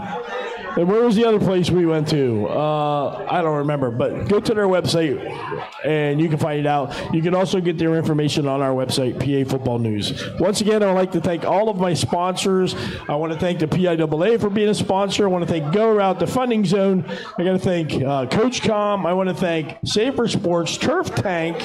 I got to thank Circle W Sports, and of course we got to thank St. Luke's for being a sponsor. Thank the Funding Zone, and I want to introduce now to my left, we have Matt Ortega, the head coach of the Coatesville, and he's brought some players, and I'm going to let these guys take over the interview. I'm going to run a show, so have at it, Matt. Great to have you here, man. Thank you. Thank you for joining us, Coach. First off, who did you bring with you tonight? I have Armand Richardson. He's a team captain. He's a defensive back for us. I have Connor Rickenbaugh, who's a captain. He was also a linebacker for us, and Johnny Rivera is a linebacker. And they both play tight end H-back for us too. So first, let's talk a little about you. This is your 15th season at the helm, the all-time winningest head coach. All-time winningest head coach in school history. You have a state runner-up, 2 state semi appearances. Talk a little about the program this year. Obviously being in Coatesville is always going to be high expectations. I believe we played in the district championship 6 times out of the last 9 years. So, a lot of expectations, coming into the season. It's like at one point when we were, 6-2. It was almost like, it was like we were 0-8, because again, it's just one of those things where I believe, I don't think we lost 2 regular season games since like 2015, so we had to keep things in perspective in terms of, we got a lot to play for, even though we started off and had some losses. But again, it's just, high expectations. But when we get to the playoffs, it's a new season. And real excited to be able to kick it off on Friday in the first round of the playoffs. I'm going to pop in real quick. I do have a question for you, Matt. We tried to have you on the program before. Turmoil. It seems to have calmed down. It's got to be an ease in your mind as a head coach that we don't have what was going on here. Now, we have a little bit of it, but it's not quite what it was when it was getting programs shut down and trouble and all that stuff. So that's got to be a little bit of ease, because you're not just a football coach. In this area, you're a mentor, you're a psychologist, you're a counselor. You have to wear a lot of hats down here for this program. Yeah, I mean, it's definitely a challenging program. But again, it has its pluses and minuses in terms of, some of those challenges that we have. But, we've been able to, turn those minuses into positives, over the years, which is why we've been so consistent. I think we've averaged 10 wins a year for 15 seasons. And again, it's just been a lot of hard work from our players, from our coaching staff. But one of the best things about our program is our community. Our community support's unbelievable, and I think that's what kind of gets us through, a lot of the obstacles that we have to overcome. But that's part of that whole Bill mentality that we have. Our kids know that, we have a lot of obstacles in front of us at times that other programs don't have. But I think we've done a great job turning those into positives, and that's why we've been very successful. Coach, you talked about shifting your focus to the playoffs. And I guess the question is, what is that thought process? So you have the regular season, you got a meat grinder in District 1, 6A, and then that's your district playoffs, and if you get through that, you got state playoffs. So what is that process, for your coaches and your players to shift that focus into the playoffs? First off, our first goal was always to try and win the Chestnut.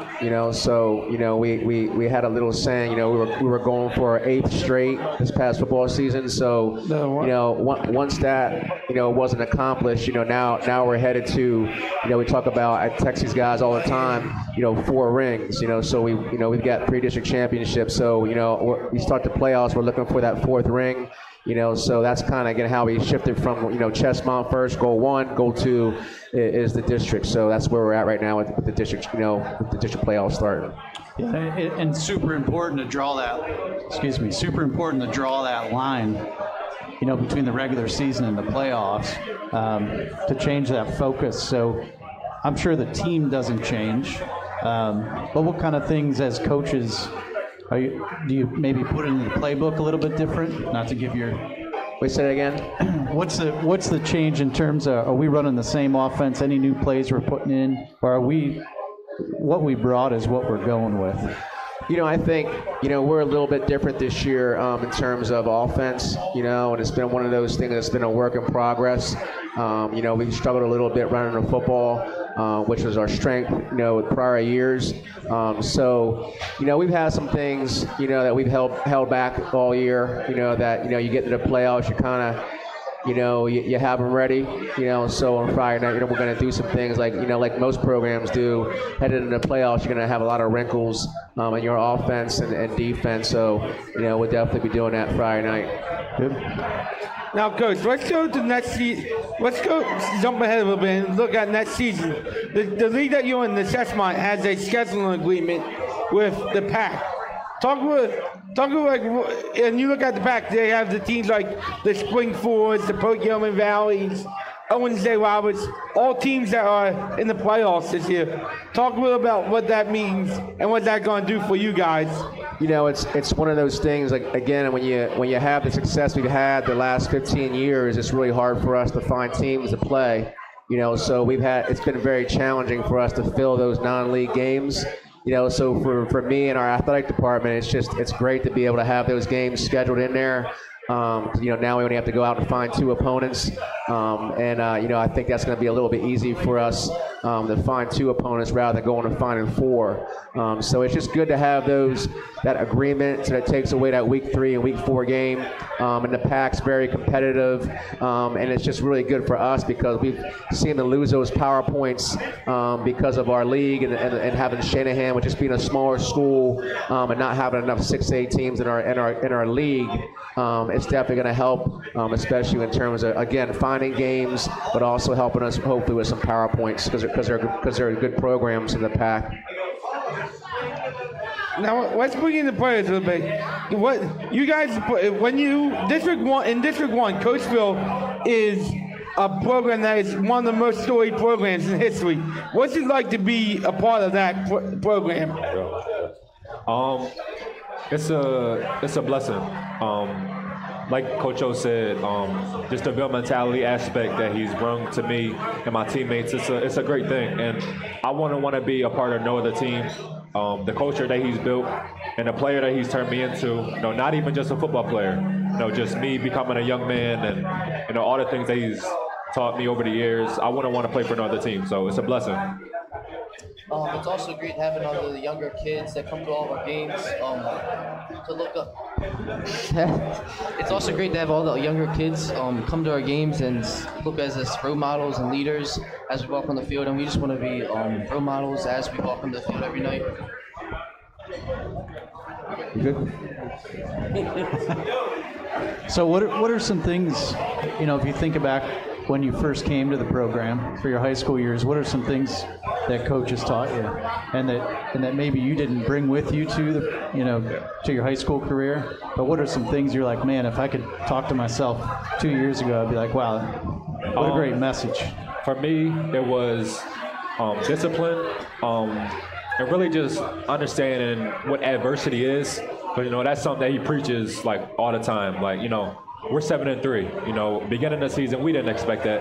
And for us, it's like every week there's always something new. There's always a adversity that we have to face.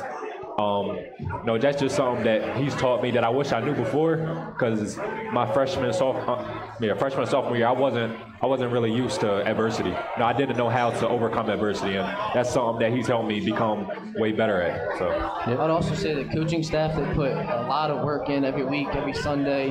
They help us prepare for every game, so that's also a big step. What I took from high school, from like little leagues, they also helped me a really lot without my game. I saw trust in the process. Mm-hmm. From a young age, he told us, you always got to trust the process and trust in the coaches and what they're going to do for us. And if I would have learned at a younger age and taught what he taught me and my linebacker coach taught me, we probably did it better today, but trust in the process. Yeah. Now, I was at your guys' game against Downtown West, and the weather delayed it a little bit. What was going through your guys' mind? Because here everybody was geared up, ready to go, and then, like, seemingly right before both teams were about to come out, the game was getting delayed. How hard was that to go through that delay? I would say for me, it was, I was ready to go. So, it was a little setback, but, eventually, when they said it was ready to go, it was time to go. So. It was definitely hard, but as the leaders of the team, we definitely had to step up and get everyone ready as when we had to get the lead and stuff. So that was one of the harder parts as a teammate, and getting everyone ready again as we went back out there. Now, Coach, what was going through your mind on that? I mean, yeah, it's just one of those things that you have to kind of overcome, and it was, we come out, we're on offense, and it seemed like it was a torrential downpour when we came out there. But again, it's football, and again, like Armand said, it's one of those things that we're going to face in terms of adversity. You have to find a way to get it done and overcome it, and and you can't blame or worry about it. You just got to go out there and play football.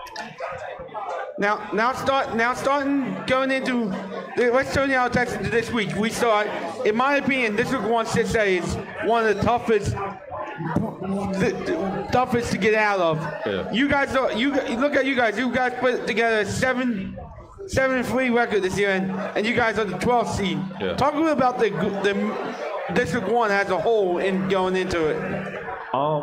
I would say there's a tough, I would say our road to, the district championship, I would say is tough. After this, we could be versing North Penn or Sprintford. Then eventually in the district final, we will see maybe a Downingtown East, Downingtown West. So I believe it's a tough schedule.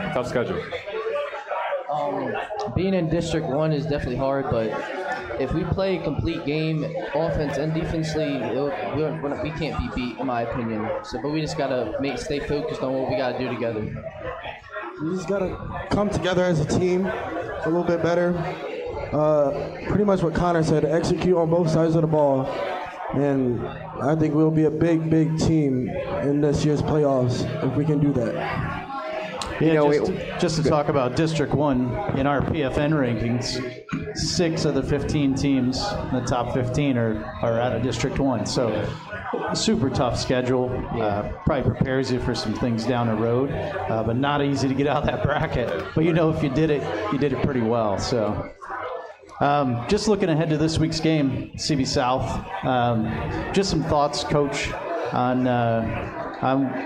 maybe what you expect in that game and some things that are important to prepare for. Whenever we break down a playoff team, and it seemed like the past couple of years we kept playing the same teams from our conference, we were just real excited to be able to play, somebody different. Sunday, we knew Saturday who we were going to play, getting the film, looking at their schedule, see who they played, and then get the film.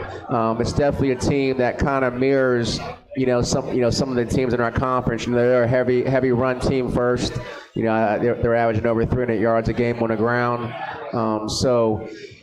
For us, one of our hidden secrets over the years has been, our defense and defending the run game. So, these guys know, we put a lot of time into that, and it's always been our number one focus is defending the run. So, we're getting prepared for their run game. They're definitely a harder team to prepare for because they got a quarterback that can run. Trust me, we know because our last couple quarterbacks before this past year were runners. So our eyes are open and we realize that we have a major challenge ahead of us because we got to stop the leading rusher in District 1 along with a running quarterback. So these guys know that's the challenge, and we're definitely excited for Friday night. Yeah, I was at the CB West, CB South game this year at CB West, and you hit the nail right on the head. Like, what they're bringing, and you have to prepare for that. I don't think there's going to be any surprises, when that team takes a field. So, and you can pretty much throw rankings out the window. 12 seed, 5 seed, doesn't matter. Super competitive district, so good stuff. Just talk a little bit about maybe for the players. So it's one and done, right? There's no tomorrow, unless you win the game. So what is that feeling like? A little bit different than the regular season, where you're like, it's one and done. Here we go. I know for me personally, it's definitely, my focus is different. Just coming to practice, Monday, I was just thinking to myself, like, this could be my last practice ever. My last Monday practice.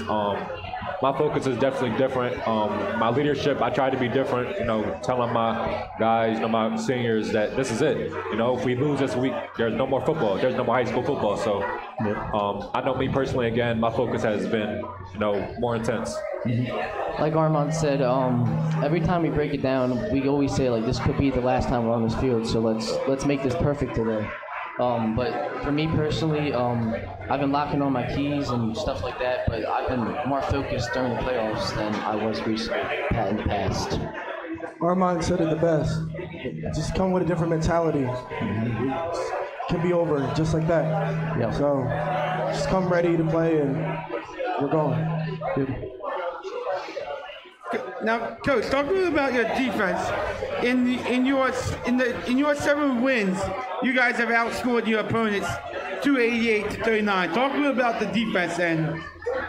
Yeah, we knew going into the year that this defense had a chance to be one of the best we've had in the 15 years that we've been there. And the crazy thing, as good as D as we're playing right now, we're down a couple key guys. So I think the biggest thing that was. Again, the positive of it is we're not surprised about how well we're playing on defense. I think the big thing that, we look back as, man, what could have happened if we would have been at full strength?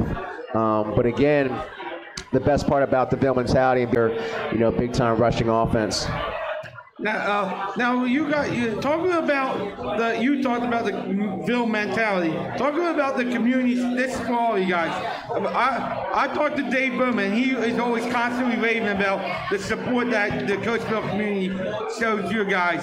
Talk a little about what's it like knowing that your community supports you that much. Yeah, I mean, all of you guys. Yeah, I think first, every time we're in a home game, the first thing that I do before kickoff is just look at the stands because, again, we're definitely a throwback town. And when you come to a home game, you can tell that. It's, the stands from side to side, it doesn't matter who we're playing. We always have a great crowd. And that Ville mentality is a lot like the question you asked earlier about. That's developed over time in terms of the community support. The tradition of winning, and then also too, that mentality of overcoming adversity, because no one really understands other than these guys and the guys that that play for us. The things that we have to go through week to week to get to a Friday night game. That's where the Ville mentality really comes, and you don't really understand what that really is until you wear the uniform. But it definitely does start with the community support that we have. Again, being a throwback town, and it's something that we feed off of. Community, it plays a big part in who Coatesville is, I believe. At home games, before we come out of the tunnel, you got all the little kids, all the parents, before we go out. When we go out, hitting our hands, giving us high fives, and it's a beautiful thing, and when we're in pregame, you got little kids on the sidelines yelling your name, so it's just a thing where I remember when I was playing CKR, midget league, I was the one, yelling the older kids' names, and it's just community is a big piece of who Coatesville is. Yeah, our community is definitely a big part of our program itself. Whatever we really need, our booster club gets, or our fans fundraiser for us and stuff like that, but we're definitely a community, and when we come together, we're really powerful. All right, guys. Hey, once again, we want to thank you guys for coming down, Matt. It's always a pleasure to work with you. I've worked with you at the PSFCA, with the Big 33. That was fun. We had a good time in All Stars and stuff like that. Our main goal here at PA Football News is to promote programs. Of course, Coatesville promotes itself. The history that goes through the Coatesville program is just amazing, and it's my honor to have you and your players on our show today. I'm just very honored to have you guys in our presence, and I want to wish you all the best of luck, and I hope your season goes as long as you want it to go. Thank you. And I want to wish you the best of luck. So thanks for being on our show tonight, Matt. I appreciate it. We're live at Magerks. We're going to take a break. We're going to come back. We're going to break down the rest of the 5A bracket and the 6A bracket. So we'll be right back after these messages from our sponsor. The Cobalt Plus headset system delivers proven performance along with more users, more flexibility. That's why coaches across Pennsylvania trust Cobalt Plus. Coachcom makes tough headset systems for tough teams.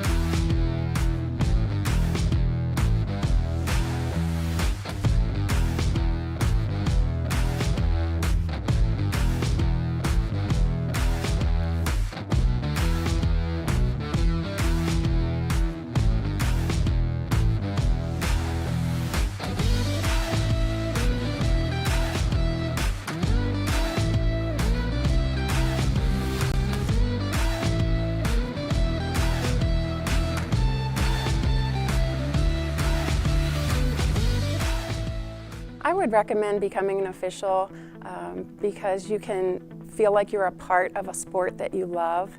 We officiate for the athletes and for the sport that we love, and so as long as you keep them first, then it's going to be a great experience. So the money I've made from officiating for the past few years, I've put all that money into savings to pay to finish my college education. In 6 months, when I complete that, I will not be in any debt.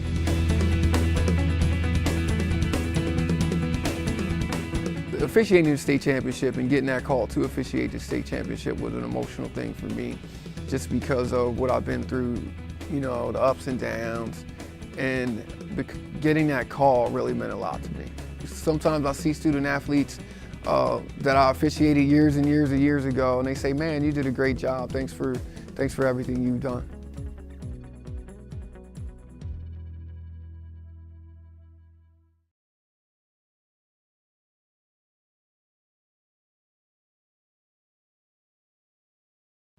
Hi, good afternoon. My name is Michael Sikoski from the Funding Zone, the #1 fundraising company in the state of Pennsylvania. If you need help raising funds for your program, please contact us at 570-885-0900. Thank you. The Cobalt Plus headset system delivers proven performance along with more users, more flexibility. That's why coaches across Pennsylvania trust Cobalt Plus. Coachcom makes tough headset systems for tough teams. We build headsets to help teams win. Call or click to learn more about Cobalt Plus from the proven leader in football communications. Circle W Sports is the complete all-in-one platform for high school sports, designed by former athletes, coaches, and athletic directors. Circle W Sports gives school and team personnel an easier solution to run their entire athletic departments with the help of these features. League Manager makes creating master schedules a breeze. Configure your divisions, build schedules, track league all-stars, and much more. Referee Manager helps assign and track game officials in the same platform. And with Ref Pay, your officials can get paid within hours instead of days or weeks. Enjoy live scoring and statistical services through our Performance Tracker and Stat Tracker apps. Learn how to track your workout or camp and combine statistics in real time. Then create any type of report after your results are tallied. The Stat Tracker app helps keep your fans involved, whether they are in the stands or at home, with live in-game stats. For more information, visit CircleWSports.com, the official online platforms of PA Football News and the PSFCA Big 33. At PAFootballNews.com, we've got you covered. If you're looking for the best coverage of high school football in the Commonwealth of Pennsylvania, check out PAFootballNews.com. From schedules to rankings, game coverage to Friday night scoreboard, live streams, and more, PA Football News is the one-stop shop for everything high school football in Pennsylvania. Follow us on Twitter at PA Football News and visit us at pafootballnews.com. We got you covered.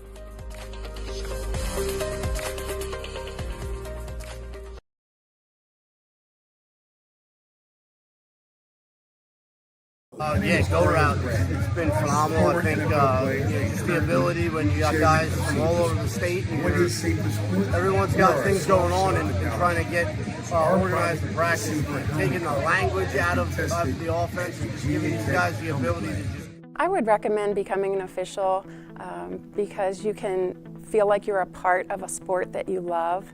We officiate for the athletes and for the sport that we love, and so as long as you keep them first, then it's going to be a great experience. So the money I've made from officiating for the past few years, I've put all that money into savings to pay to finish my college education. In 6 months, when I complete that, I will not be in any debt.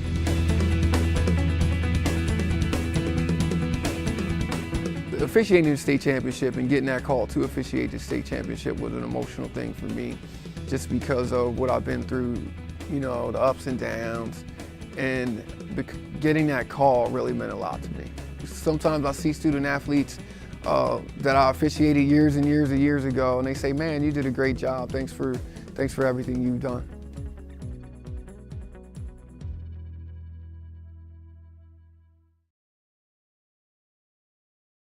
All right, we're back live here at Magerks in Lionville. I want to thank Magerks for being a sponsor on PA Football News and just overall being a great sponsor of high school sports. I know, Mike, you said you guys come here all the time after games and stuff like that. This place, if you've never been to Magerks in all the locations, I mean, you just look at this backdrop right here. You walk around this building, there are amazing pictures from history, from high school football and other sports history. Magerks really is a proud sponsor of high school sports. Well, just to give an endorsement, they are fantastic. They're great to us. They have been forever. They've been here since the second football season. They've been here. They have the other locations, and I guess it's Fort Washington. Yeah, that's it. That's the other one. Yeah, Fort Washington. And then down in Baltimore, too. And they just do a great job. Amazing. Hey, guys, so where we left off when we brought our guests in, we left off with the brackets and the 5A bracket. So hey, let's break it down right now. There's let's bring the 5A bracket back into space, and here we are. I think we started down with the. Keep them first, then it's going to be. Or did we start it off? We didn't even do 5A yet, did we? No, we did not. All right. So let's start in the easy bracket. Let's go over to the west side. Once again, lots of byes. You can see lots of empty holes there. Hollidaysburg, Central Mountain, my good friend Homer Delader, and Central Mountain. I got to see Central Mountain this year. They're just happy to play an extra football game. The winner of that game meets Cathedral Prep. And Cathedral Prep right now is on a bye. Then they get a game, and then they have another bye. And heading into that. So then the winner of that bracket, we have a big empty spot on that bracket right there.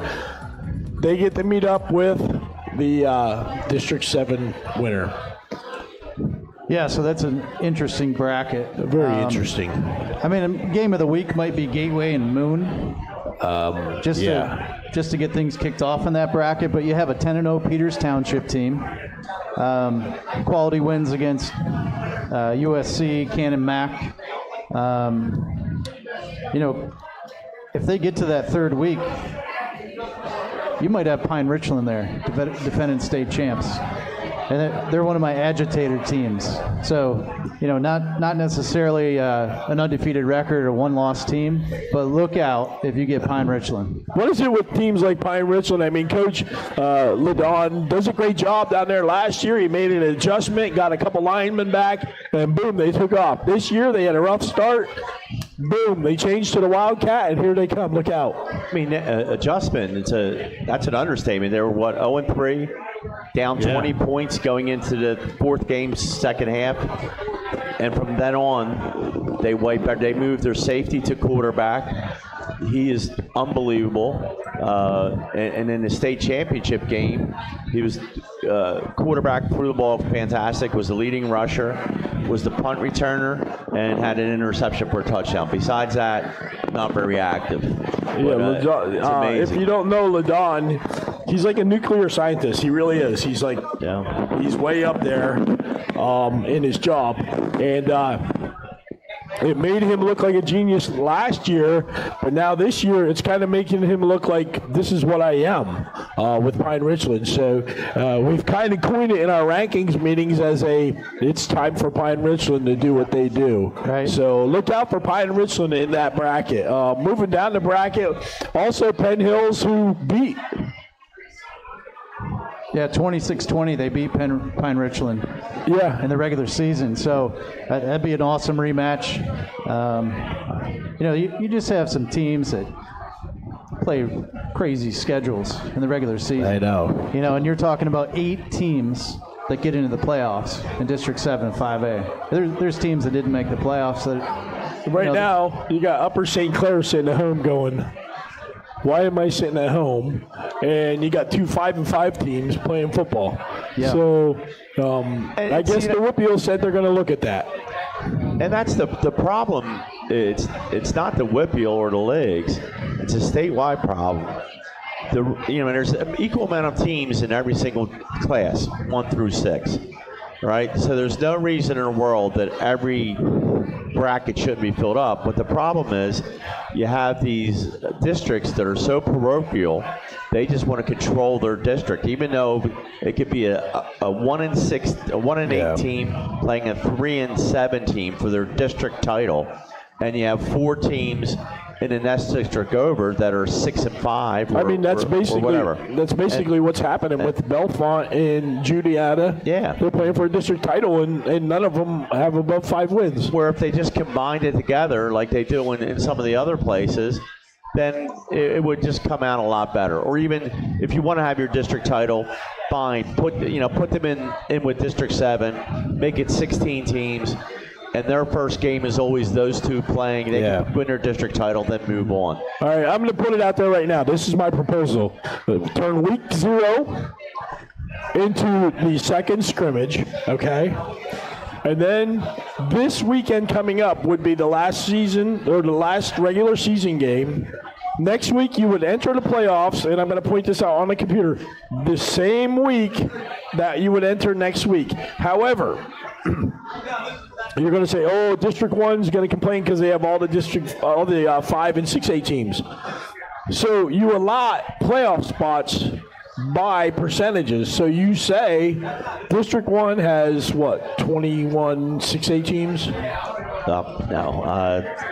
Whatever. 40. So, and then the Whippeal has 7. So you say, okay, you get 2 Whippeal, and District 1, you get 12. So this is like an electoral college. That's all it is, yeah. That's what it is. It's, and it's the only solution, really, to do it. I mean, there's no other way except for seeding, and we're never going to get seeding because the districts are never going to give it up. But it's the only other way I can find around doing that. Mm-hmm. So that's my proposal. Suddenly my microphone got very loud. I don't know what happened there. Yeah, and the whole problem is exactly that, is the districts giving up some of their power. I mean, that's the whole problem. I mean, in District 1, for instance, there's 33 6A teams. So if you dropped it to only 8 teams getting in, it would be 25% of the teams getting in. Whereas if it's 8 teams out in District 7, they're all getting in. And one of them is getting a bye. That's why I said we got to go to percentages. Yeah, it's the only other way to do it. It'd be way fair. Anyway, let's get back to this bracket here. Moving down the bracket, you have Hershey and Exeter Township. Exeter was ranked in our rankings, took a pretty hard loss, and we dropped them out of our rankings. And so that should be an interesting game. The winner of that game gets New Oxford.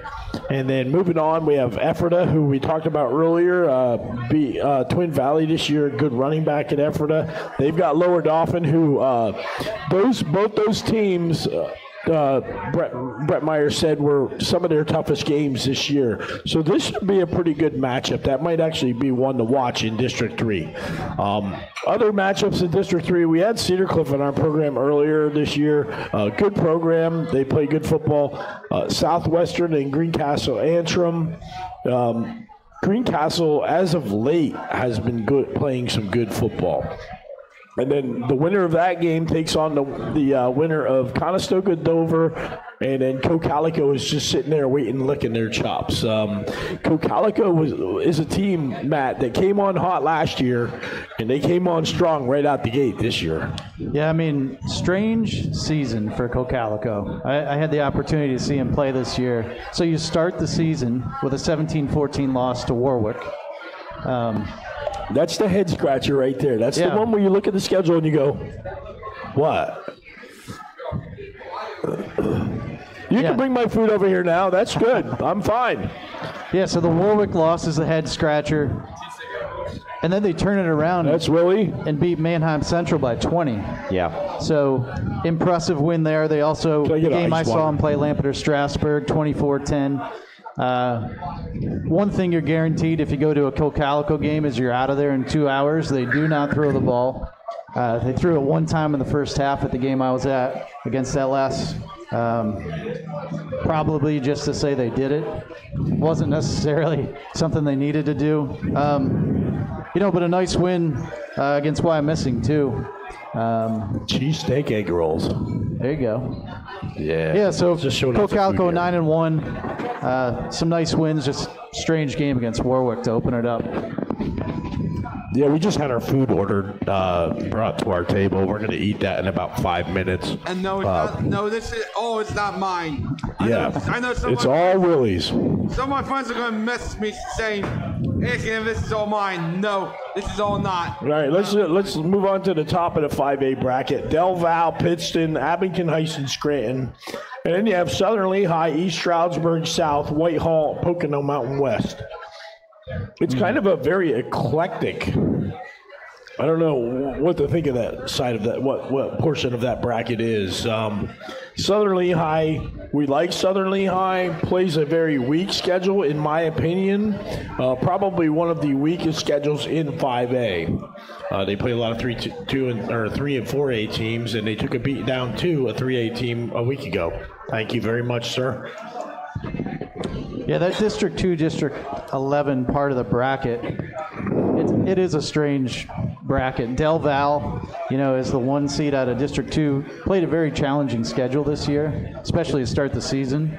Kind of the opposite of Southern Lehigh. Yeah. I mean, they open up with Selinsgrove, Harrisburg, Downingtown East. Yep. It's all schools bigger than, well, not Selinsgrove, but Selinsgrove is one of the top 4A teams in the state, as they always are. Yeah, it's a crazy bracket. And you don't hear, Pocono Mountain West is having a good season this year for Pocono Mountain West. Mm-hmm. It's been a while since I've actually put their name down and kept my eye on them, so that part of the bracket is weird. So let's get into the meat of the bracket. Let's go right at it. Roman Catholic, Archbishop Wood. Wood is not the same program that they've been before. No, they are not. I think Catholic takes that one. But moving down, then you've got Chester, Upper Moreland, Phoenixville, Westchester East, White Marsh, Hatboro, Ruston, Chichester. Well, I think you're skipping over a really big game. Yeah, you missed one. Oh, yeah. We missed part of that center bracket. Yeah. Imhotep and Ben Franklin. And you got West Philadelphia and Martin Luther King. I've seen Martin Luther King this year, and I'll tell you what. He's got a good program. He's doing a good job there, coaches. Mm-hmm. Really good program. But it's going to be Imhotep moving along, and Imhotep's going to play for the Philly City Championship against Roman Catholic, and that should be a heck of a game. That's going to be a phenomenal even though the prep destroyed Roman Catholic this week. I mean, it was 7-7, I think, at the end of the first quarter. It ended up being a typical Roman game. Typical prep game. Yeah, it went like that. I definitely. What's going to be interesting next year, we can talk about it real quick, is it's very likely Imhotep moves up to 6A. So we're going to get TEP Judge next year. I don't know why don't we have TEP Judge right now? I don't understand that. TEP Prep, you mean? Or Prep. Yeah. Prep, TEP. I have no idea why they don't play, because they both look for games. They go all over the place. They both need games. I think Prep just it doesn't fit their nationwide. Thank you. I mean, their nationwide. What an amazing profile. staff they have here at Magerks. Awesome staff. But you would think they would play, and they'll have to play next year if they move up. Yeah, look at this. I mean, Magerks is awesome, dude. Absolutely. And here we are sitting here. We got our meals coming to our. Did you guys order? Did you order, Matt? I'm good. Long ride home. Yeah, okay. I have a long ride home too. I have a longer ride home, but I got to eat. So anyway, we missed that part. So getting back to it, Chester, Phoenixville, White Marsh, and Ruston. That's a loaded bracket. I mean, the District 1's a really good 5A bracket, up and down.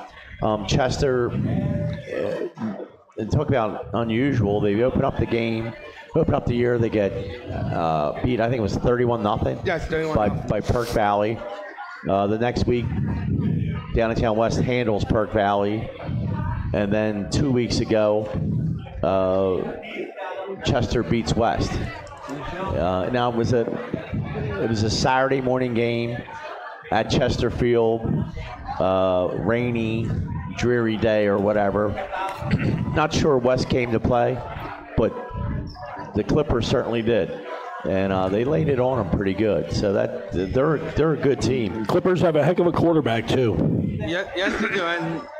And Chester's a tough place to go to and play. Chester's just a tough place to go to, let alone play. So finally, the bottom half of that bracket: Strathaven, Upper Dublin, Springfield, Delco, who really no longer helps out. Maybe you were the problem, Willie. Here they are, 9-1, and Delco's rolling, and Marple Newtown. That bottom part of the bracket is going to be phenomenal. I mean, Springfield came out, blew out Cardinal O'Hara in the opening game, then lost a heartbreaker to Strathaven, and then since then has been rolling through 8 straight victories. Mike Turner has rushed for over 1,000 yards, and now this week they have Westchester Henderson, who's one assistant coach, Dan Ellis, is returning home to Springfield. Dan Ellis started out as the head coach at Springfield several years ago before Tom Klein came, and then the current head coach, Chris Britton. And Dan Ellis started the Springfield Delco rebuild. Klein took it and continued to build, and Chris Britton just keeps that machine rolling. And it looks like it's been completed when Willie McGonigal left. I just busted on you, Willie. I'm interested in seeing a possible second round rematch between Springfield and Marple Newtown. I mean, and even although Penquest is also a much improved team this year. Paul Graham has done a great job turning that program around. Yeah, the Lions are doing good. Just a couple of years ago, they were struggling to get a win. And now, it's going to be interesting to see, because that Marple Newtown Penquest game is a rematch of a game that just happened last week. Yeah, and Marple too. I love their coach. He's a great coach, great guy, awesome guy. Rich Hitton is a great guy. Ruston's another team in there. Ruston's playing well. They got beat by Coatesville 28-0, but besides that, they've handled everyone every year. And it seems like the last 5 years, Ruston's really been they've had. It's kind of unusual. They've lost a game.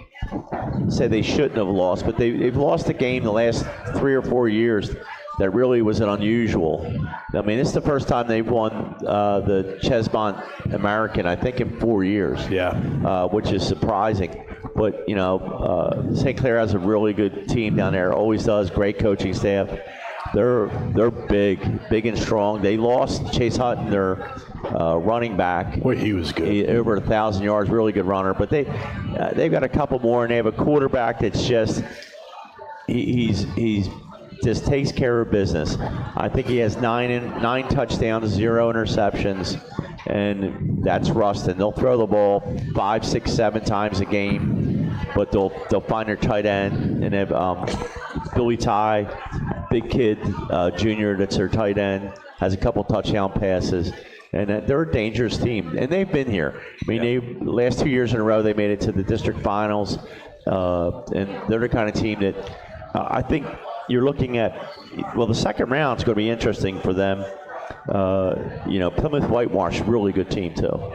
And then whoever gets through that's going to get Chester more than likely, and that should be a heck of a matchup. I mean, talk about two opposing philosophies, 2 opposing ways of playing football. Rustin, the thing with Rustin is if you play them, you're going to get the ball 3 times per half. That's it. You better score 2 of those 3 times, or you're going to lose. Or all 3. It's just a different kind of football than Chester's. Up and down. They're moving it quick, 70, 80 plays a game. Yeah, that's the 5A bracket, guys. Anybody want to take a shot? Imhotep versus. Oh, I'll go Imhotep over Roman. I mean, Roman even. They've had some impressive wins this year. Who's going to make it to Cumberland Valley? Imhotep and. I'm going to say Imhotep. Give me Pine Richland. I love them. I'm going with Pine Richland. That's my guess. But Peters Township may have something to say about that. I agree. The hardest bracket is in all the other brackets we have multiple teams that can win. That you 1 or 2 teams, but District 1 in 5A, we have 8 teams that if they come out victorious, would not surprise me at all. Yeah. Hey, 6A guys, let's talk about the West bracket. All right, we're done. Another problem with the playoff system. In the West, there's only 2 games in the 6A bracket this week. McDowell plays Erie, and Mifflin County plays Altoona. Both Mifflin County and Altoona have struggled as of late. Altoona's like on a straight line. Mifflin County is on an up and come. Congratulations to them on making the playoffs. Congratulations to them. One interesting thing is next year, Mifflin County moves down. They will be 5. So that's going to make it interesting. I can't wait to talk about that on a future show, all the classification changes. And then after that, but State College jumps in. McDowell Erie, the winner of that has next week off. Yeah. That's right. And State College has this week off. Right. So they're waiting for that game, and then they'll play. And it's almost like an annual thing, State College and McDowell. You know it's coming. And then you move up to the Whitfield. The Whitfield is off this week because there's only 5 6A teams. At the beginning of the year, if you asked me, I would have said Central Catholic. Then Central Catholic took a loss they should have never taken. Pine Richland. They beat North Allegheny handily, 50 points. And then they got beat, and now I would have to say, in my eyes, it's a dead heat, but I'm going to give North Allegheny a little bit of an edge. They lost 50-22 against PCC, though. Yeah, I know. I know, but you know, own that. for 5 games later, in the season, it's going to be close. Okay, all right. Going out on a limb there. I think it's going to be a good game. Okay, that's good. Fair enough. No, Wayner's doing a great job throwing the ball for Central Catholic, though. Their new head coach is doing an awesome job with the talent he has. That never happened before. Throwing the ball all over the field. If I had to throw something out there and put some money on it, I would probably go against my gut and say Central Catholic will probably advance through this field easily, if I had to do that. But I still think right now they're playing a great game of football at North Allegheny. All right, moving east, Central York and Central Dauphin. Central York, of course, famous now because they had a kicker boot a 54-yard free kick, which, Mike, how long you been coaching? Long time. Ever see a free kick? No. Me either. Anybody? I saw one time, Doug Flutie at a Bills game. That was it. That's it. Yeah. I never saw one in live, but I do know part of my pedigree is coming up on the day analogy at O'Hara. And I always remember every day before practice, he would always practice the situation. And I never understood why he would do it. And then I see something like this happen last week, and I'm like, that's why. I'm like, now it makes sense. There you go. Now, and I know he's Central Dauphin he was smiling down on that one. Central Dauphin is an up and down team this year. Hard to figure out what the Rams are. They're good one week. Yeah. They're not good one week. They haven't lost to a bad team, but they just can't seem to put together week after week after week. So I think Central York pulls out of that one. Harrisburg and Cedar Crest. Cedar Crest is a good team, but Harrisburg's playing lights out football right now. Yeah, they're waking up a little bit. Lost to Manheim Township early in the season. I was stunned. I'm at the Harrisburg-Manheim Township game, and Harrisburg had 33 kids in uniform for a 6A team. Yeah. I was like, wow, they better be really good if they're going to compete in 6A with 33 It's bizarre kids. because Harrisburg doesn't even have good basketball. Yeah. And I don't understand that, but they're struggling to get people out for the team. But Harrisburg's starting to play good. Sean Lee Jr. is playing lights out football at quarterback. He is head and shoulders above where he was last year, as is Hayden Johnson over at Manheim Township. Yeah. Who let's just move right on up to that. Manheim Township has York High, Johnson, and Landon Canal might be the best wide receiver quarterback connection in the state of Pennsylvania right now. Yeah, Hayden Johnson, not including last week's stats, but going into that game against Wilson, I believe he had 35 touchdowns, no interceptions, and only 30 incompletions the entire season. That's it. That's pretty tough. That's an amazing stat. And it did shake me a little bit because I'm a big Blue Streaks supporter this year. They got to get past Harrisburg, which Harrisburg got them in the playoffs last year. After the same they had thing. beat them Manheim got them early, and Harrisburg got them late. And Mike, winning late is when you got to win. Well, and Harrisburg always has been a much tougher route come November than it is in September. They are. I mean, it's always happened. Coach Ortega 1 year beat them pretty good in the opening game, 3 or 4 touchdowns. And then in the playoffs, they played them, and it was no contest. Yeah. Crazy. And then the last game on that bracket, Cumberland Valley and Wilson. Cumberland Valley is another team that's tough to figure out. Cumberland Valley has not lost to a bad team. They've lost to Harrisburg. The teams they've lost to are good football teams. They lost to Springford. Is what they're doing right now a product of the back end of their schedule not being as strong as the front end, or what? Could be. Big win last week, though. I mean, didn't shock a lot of people, but it surprised some people.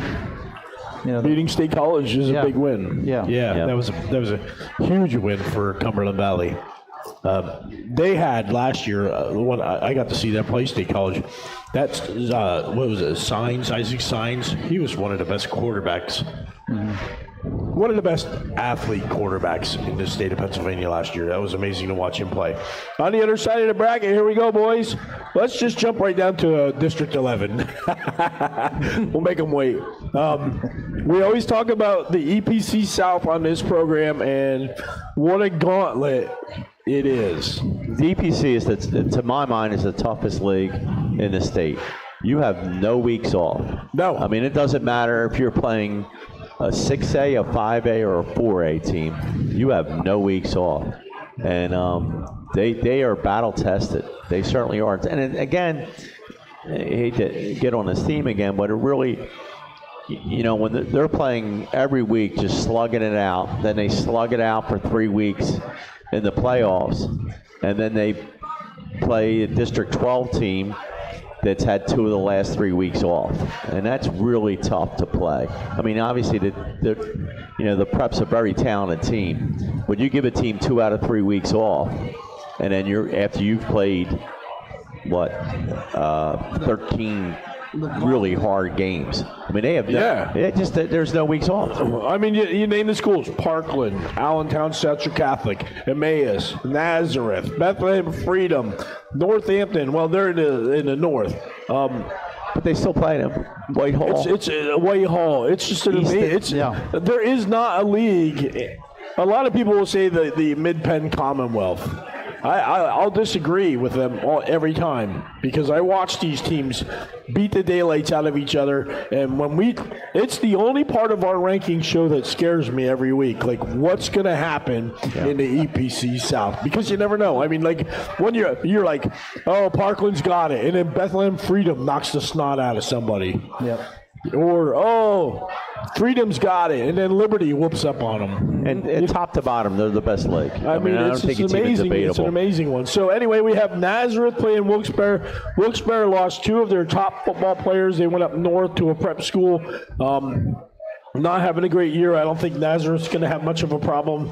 Northampton and Stroudsburg. Of course, Stroudsburg is home to my former neighbor, Cos Curry. He's the superintendent there, George Curry's son. And Stroudsburg, the Mountaineers, doing okay, but not having a great season.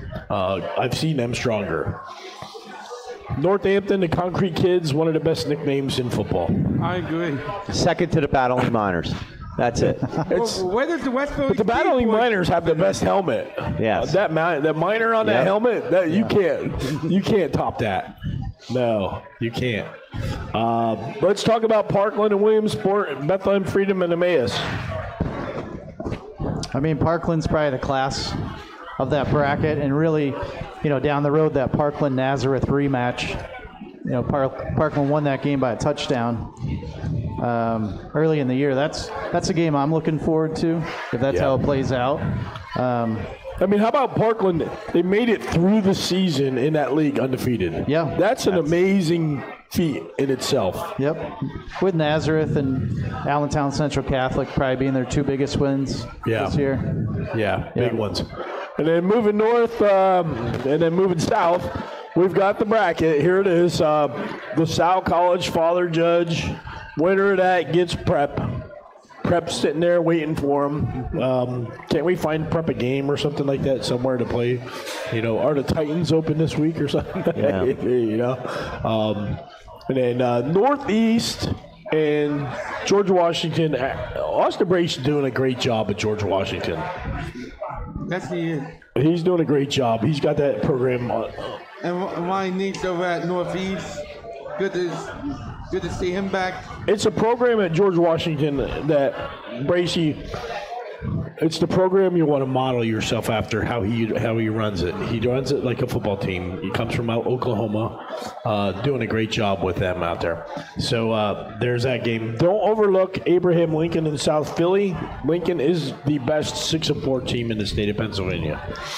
And South Philly led by Dan Skowski, who's turned the program around. The problem they face in most of the Philly schools is the transfer problem. Who's eligible to play this week? Yep. I know Simon Gratz has like 9 kids ineligible. I think Abraham Lincoln has 6 ineligible because they transferred in from somewhere else. So I tell kids all the time, just stay where you're at. Just don't go anywhere. Just stay. Yeah. Having to go to another program to get discovered is a myth. To me, that's a myth. You don't have to be. You can be. I mean, let's be honest. There's a kid playing for Imhotep right now that had 7 offers when he was at not Bartram. What's the other one? Simon Gratz. He was at Gratz. He had like 5 offers, 60 FBS offers, and then he moves to Imhotep. And the offers slowed. Actually, the offers slowed down. So just stay where you're at, guys. The coaches know where you're at. Just stay there. Build something. Anyway, here we go, guys. Downingtown West, Council Rock South, Solderton, Pennsbury, Port Gilman Valley, Quakertown, Downingtown East, Wissahickon, Coatesville, CB South, Springford, North Penn, Garnet Valley, Owen J. Roberts, and CB West, Cheltenham. Who's going to win that division? That's going to be a tough bracket. Springford, we talked about. Big win over Cumberland Valley. Yep, they had a nice big win. And then they got a beat. Then they got beat by a 4A team, a darn good 4A team last week in Pope St. Paul. I know I'm looking forward to seeing the 2 games I'll be at this week. Friday night, the Garnet Valley, who's lost 2 games this year. To CB West in the opener, and then later in the year to Strathaven. But in my opinion, right now they are still the 2-time defending District 1 champs. So until somebody knocks them off in the playoffs, you got to keep an eye on them, especially with Tyler Lastic, their quarterback, back from injury, playing out of his mind right now. I've seen them twice, and both times he's carried them to a victory. By the way, you guys in District 1, you do not want to know what Willie says about your team in our rankings meeting. I'm very supportive of Mike, break it down, buddy. Well, I'll tell you, in the top, CB West, who's the number 1 ranked team, they really, their draw is tough. Cheltenham started season off 0-5, won 5 in a row.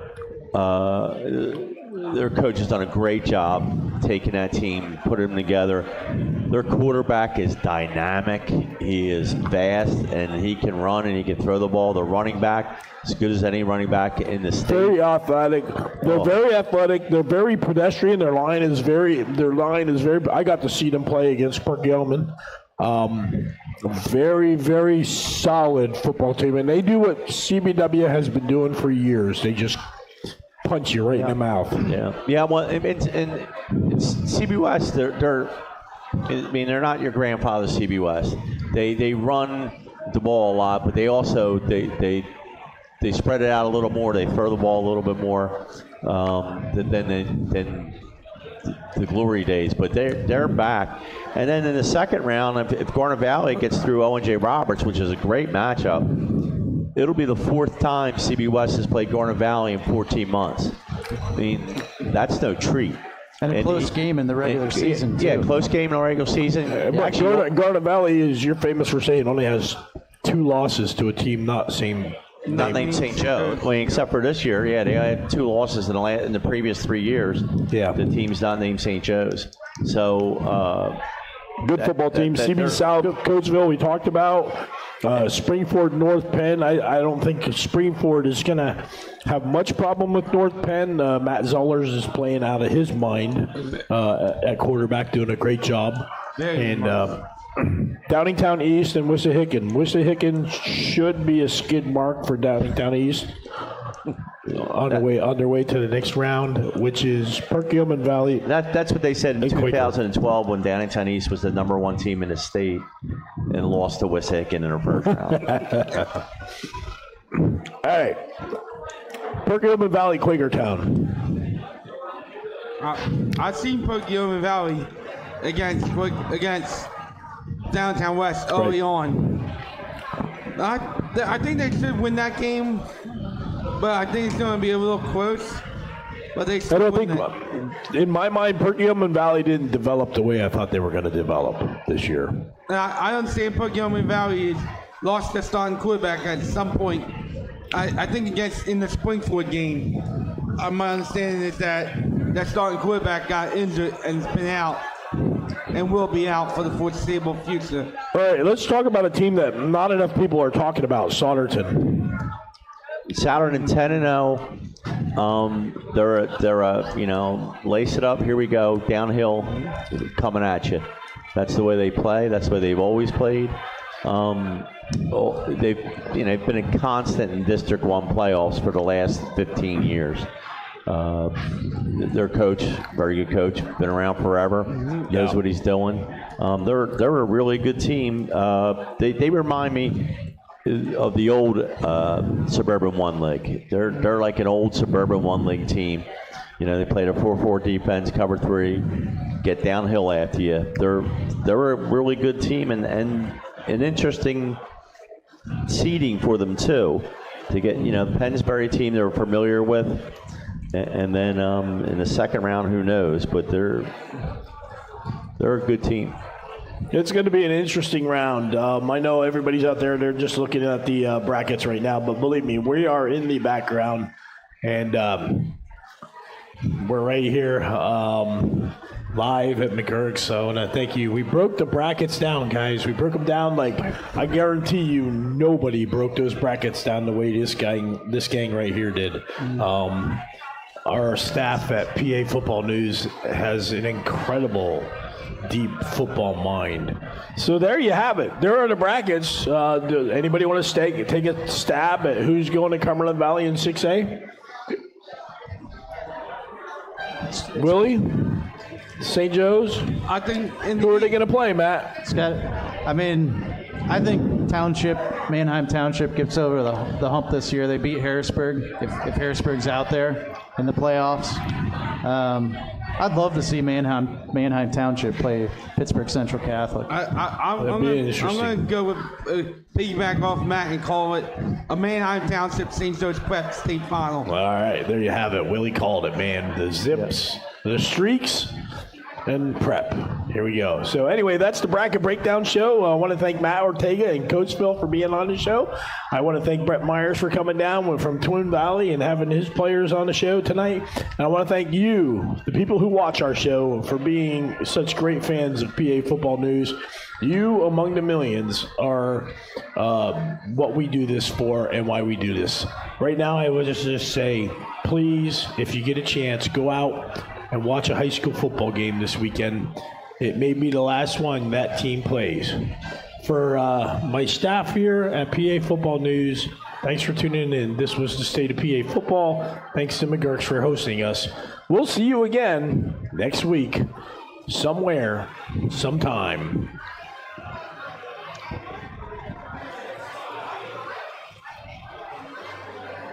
At PAFootballNews.com, we've got you covered. If you're looking for the best coverage of high school football in the Commonwealth of Pennsylvania, check out PAFootballNews.com. From schedules to rankings, game coverage to Friday night scoreboard, live streams, and more, PA Football News is the one-stop shop for everything high school football in Pennsylvania. Follow us on Twitter at PA Football News and visit us at PAFootballNews.com. We got you covered.